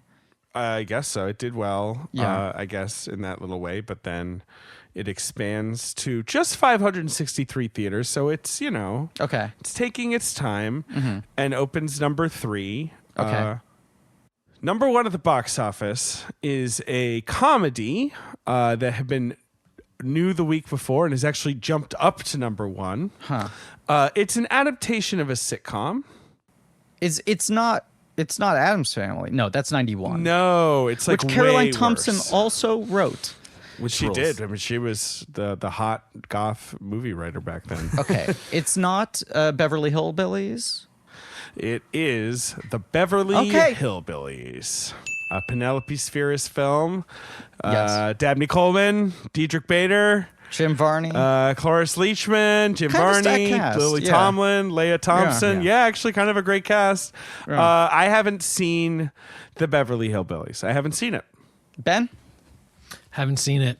Wow. You would have been my closest bet for someone having seen that movie. I saw it in theaters. Wow. It was incredible. No, I don't remember it at all. Fine. Yeah, it's probably fine. Apparently, Dolly Parton plays herself. Sure. As we said, it was directed by Penelope Spheris. It's just interesting that it jumped to number one. So, Yeah. that's something. How do they end up there again? They strike oil? Correct. Excuse me, it's very, very obvious what happens, okay? Jim Varney's character becomes a billionaire after inadvertently finding crude oil on his property while firing his gun because he's shooting a jackrabbit. And then they decide Beverly Hills, that's the place to be now that we have money. Yes. Now that they have $1 billion. Number 2 at the box office is a action science fiction film. 2 big stars going head to head. Action, science fiction, 1993 is Demolition Man. It's Demolition Man, a Killing favorite it. Love of it. mine. We were supposed to introduce it together at Nighthawk, and then I died, and you had to do it alone. That's correct. I introduced it myself. I hope everyone enjoyed that. I believe I flailed my arms around a lot. I mean, you love and that then movie. apologized to Christina afterwards. I do love that movie. I think it's great. And I stuck around to watch at least some of it at Nighthawk, and I do love how it opens. It's like LA is on fire. The Hollywood sign is on fire. It's like a helicopter shot. And then the title just says Los Angeles, 1996. It's really fun. Yeah, we wipe our butts with 3 shells. They sure do. Number 3 is Nightmare Before Christmas. Number 4 is is a live action Disney film that was a big hit. In 1993, and it's not Three Musketeers. No. It's a live comedy. action Disney comedy. Huh. Does it have... It'll warm your heart. It'll warm my heart? Yes. It's a heartwarming comedy. Does it have a big comedy star in it? No. Well, it has a comedy star in it, although he is a supporting character. Okay. Is it like a family comedy? Yes. I will say I saw this movie in theaters. I saw The Three Musketeers in theaters, and I saw Nightmare Before Christmas. I was really, I think, seeing any PG or Yes. below movie. No, at this I'm like, point. I must have seen this movie, right? Yes. In Oh, you theaters, it definitely was seen like this big, movie. culturally ubiquitous thing. Yeah. And how it's a It- big it- hit. What? Yeah, culturally ubiquitous is strong, but it was kind of a word of mouth hit that lingered in the culture. It made $68 million. Okay. So it was more that it was a surprise hit because it didn't really have like a big star. It was more. Do you want me to tell you? You want more clues? Yeah, give me another clue. It's a floundering sports film. Oh, it's not. Sports. It's not a Mighty Ducks. No. And it's not Big Green. No. And you said it is Disney, right? It is Disney. It's from Walt Disney Pictures. It's a Little Giants? 1990. Not No, Little Giants. that's You not guys are Disney. missing the fucking forest from the trees right now. It's staring you in the face. What? It's based on a true story. Okay. Can you tell us which sport? Or does that give it Yeah, away? I'm gonna tell you which sport, but it's gonna give it away. I know the answer. It's Cool Runnings. It's Cool There Running. we go. Yeah. There we go. Yeah. There we go. It would have been funny if I was like, "Oh yeah, no, I can tell you the sport, bobsled." Do you know what it is now? Yeah. We're just buffaloed. Haven't seen it since theaters. Maybe I've seen it once on TV. Yeah. That I mean, I haven't seen it probably in 20 years, if not more. But I remember finding it fun. Yeah, I liked it. Yeah, a fun, cute movie. Yeah. Number 5 at the box office is another inspirational sports movie based on a true story. Okay. Is it one of the Prefontaine movies? No, those are later and depressing. Okay. This is It's inspirational. Truly inspirational. It'll make you cheer. What studio? Sony. Sony. TriStar. And is it based on true story? You said. It sure is. Okay. It's a Sony TriStar based on true. Is it Rudy? It's Rudy. One of my favorites. He was so short. I mean, can you imagine yet- why I like Rudy so much? Because I believe he was 5'6". 5 foot nothing is, I believe, what Charles S. Dutton says. 5 is foot what nothing, Charles S. 100 and Dutton said. nothing. I am really dazzled by this, by the way. I listen to the podcast all the time, and it's like I always thought that like I'd get at least a couple. I'm nowhere near any of these. Griffin is just like shooting 3-pointers from the half court. I mean, to half be court fair, line. I own the soundtrack to Rudy on vinyl. I'm always By ready Jerry to talk Goldsmith. Rudy. It's I incredible. bet you that's a good soundtrack. yeah. Incredible score. Yeah. Isn't the best part is that at the end when they carry him off the screen, there's like an epilogue that's like no player was carried off the field since Rudy, and I'm like, wait, the milestone is that he was the only one to be put on shoulder? It's because he was so goddamn small. Yeah, I mean, but What are you gonna carry a linebacker off? They're big. David, that's the milestone. He didn't play that well. He played like he was You're on, right. on the He field was for like fine. 5 minutes. He just kind of runs around for 5 minutes, right? He doesn't do a lot. It's one of those incredible movies where you're like, how do you build a 2-hour movie out of that? The entire movie is he sits on the bench for 3 years. He plays for 5 minutes at the end of a game. And it's like, they built a pretty compelling narrative around it. I cried. Yeah. Yeah, I Sean fucking love Astin, Rudy. of course. Rudy's pretty good. This movie does, I'm just looking here. I wasn't looking at this weekend, Sure. but it jumps to number 1 in weekend 3 and stays there for weekend 4. So it like did kind of, That is correct. it's 2 screens, then 563 screens, then they add another 1,000 screens. It goes up 31% in the third weekend. and it finally gets knocked off, ironically enough, by the Three Musketeers. I know. In mid-November. Yeah. And then Adam's Family Values comes out, and then in comes the most quotable protagonist in film history, Mrs. Doubtfire. Who Mrs. Doubtfire, where the run is, Griff, and this is just for your amusement because you're Yes. a box office Yeah. nerd, okay? Yeah. She swings in Thanksgiving, number 1. Okay. Next weekend, What's she pulling she's down? number What's she 1. pulling down weekend 1? Weekend 1, she opened $20 million. Very Healthy. good. Healthy. Yeah. Weekend 2 barely drops, $15 million. Weekend 3, she's down to $10 million. Wayne's World 2 knocks her off number Okay. 1. Yeah. Weekend 4, the Pelican Brief comes in. Yeah. Okay, but Doubtfire's making another 10, basically. So just- Doubtfire's just holding steady. It's a quiet 10 The off to weekend- the side. Yeah. The week after that, Doubtfire climbs 3%, but Pelican Brief is still number 1. Okay? That's Yeah. Christmas. And then New Year's weekend, Mrs. Doubtfire surges, climbs 74%. Oh, yes. knocks the Pelican Brief down. Just a fucking and then haymaker. Then the next weekend, Mrs. Doubtfire remains number 1. She's finally stopped by Philadelphia.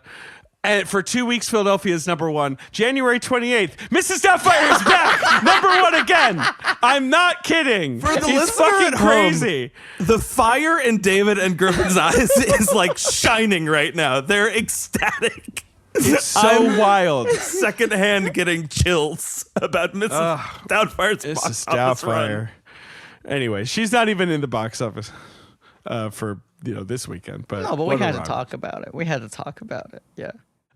Some other movies in the top 10. Malice with the famous Aaron Sorkin, I am God monologue. The Joy Luck Club, which was sort of like another Disney release that was sort of a quiet hit. Wayne Wang's movie. Something called Judgment Night with Emilio Estevez and Cuba Gooding Jr. I've never heard of this movie. Nothing. So Stephen Hopkins, sort of gangster movie. If you Dennis say so. Leary's in it. Yeah, I don't know. The Good Son, the Macaulay Culkin is I evil remember movie, Yes.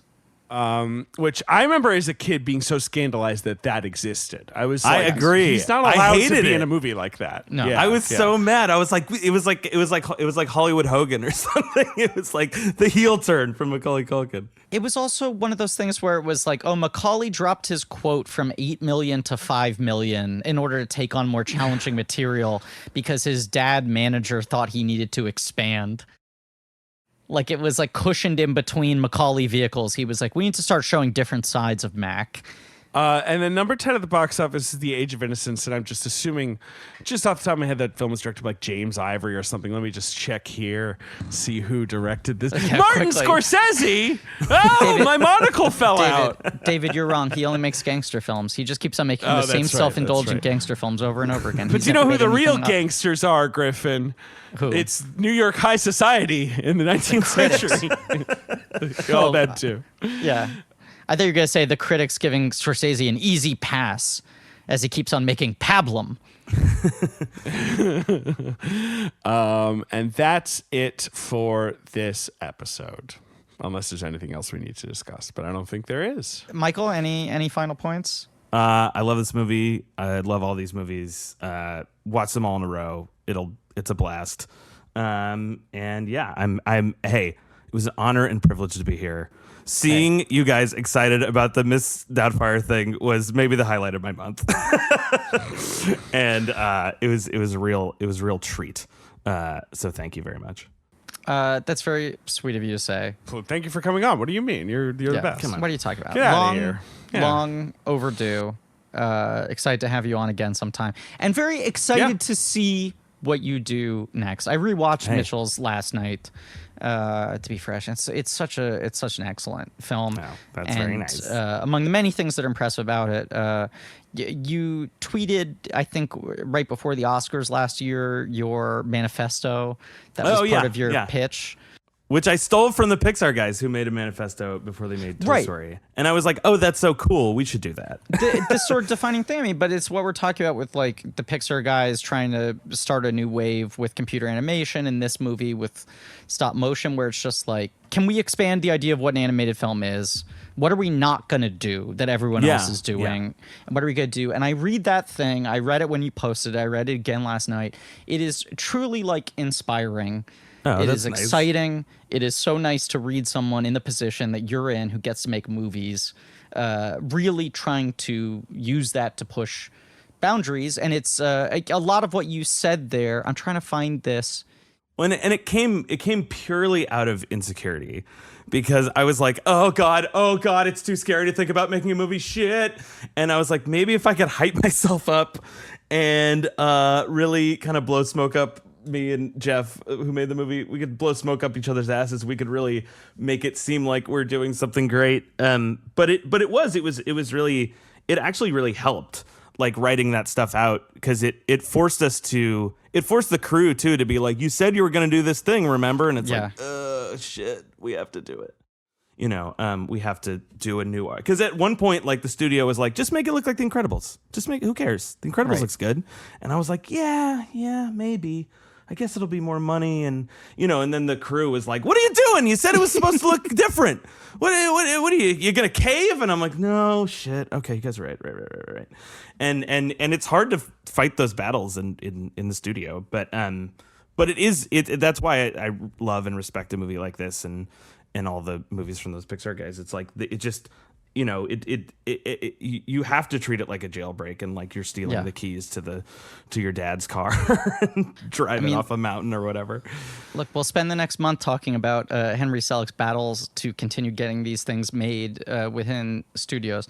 There's a really good quote here we didn't read in the episode that I just want to get to close this out. It's a Sight and Sound interview that Selick did in December of '94, so I guess this is a year after the movie. And he says, I'm definitely working in commercial films. The budgets are high enough to mean that I have to respect the fact that we want the films to pay for themselves so we can make more. But the audience is more open than Hollywood imagines. So I'm always trying to put in more than an audience can handle. New imagery, new techniques, even pushing novel storylines. The commercial rule for me is the stranger the imagery, the straighter the story. You can't bend it too much. In my own films, I've often used very realistic images and very disjointed storylines because I'm more interested in tone poems than tight little stories. But in the films I'm doing now, I like to have understandable stories so I can go a little further on the visual side. That's rad. That's why he's the king, man. Yeah, no, he figured it out. For as much of a difficult time he has getting movies off the ground, there's a reason his films linger. Yeah, totally. Thank you for being here. People should watch Mitchell's versus Machines again. Check it out. We need those clicks, guys. We Need them those so clicks on Netflix forever. It's on the flicks. Excited to have you on again sooner rather than later, and dream. excited to see what you do next and everything else you do. Thank you. Thank you all for listening. Please remember to rate, review, and subscribe. Thank you to Marie Barty for our social media and helping to produce the show. Thank you to Alex Barron and AJ McKeon for our editing. Joe Bow and Pat Reynolds for our artwork, JJ Birch for our research, who is very relieved that he doesn't have to read 87 books about Kubrick anymore for each episode. The most written about filmmaker in history. Thank you to Lynn Montgomery and the Great American Novel for our theme song. Go to blankcheckpod.com for links to some real nerdy shit, including Blank Check special features, our Patreon feed, where we are doing the Roger Moore Bond movies, and very soon coming up next, the 2 National Treasure films. The National Treasure diptych due to overwhelming demand. Next week, James and the Giant Peach with the aforementioned queen of bugs and books herself, Emma Stefanski. Rad. That's right. One of those guest bookings that just felt like, well, obviously we should have her in the movie based on the book about bugs. It has to happen. Has to happen. Yeah. And It has it's to on James Peach. James Peach. And as always, Jack Skellington is a dang-ass freak. Oh, he's so hot.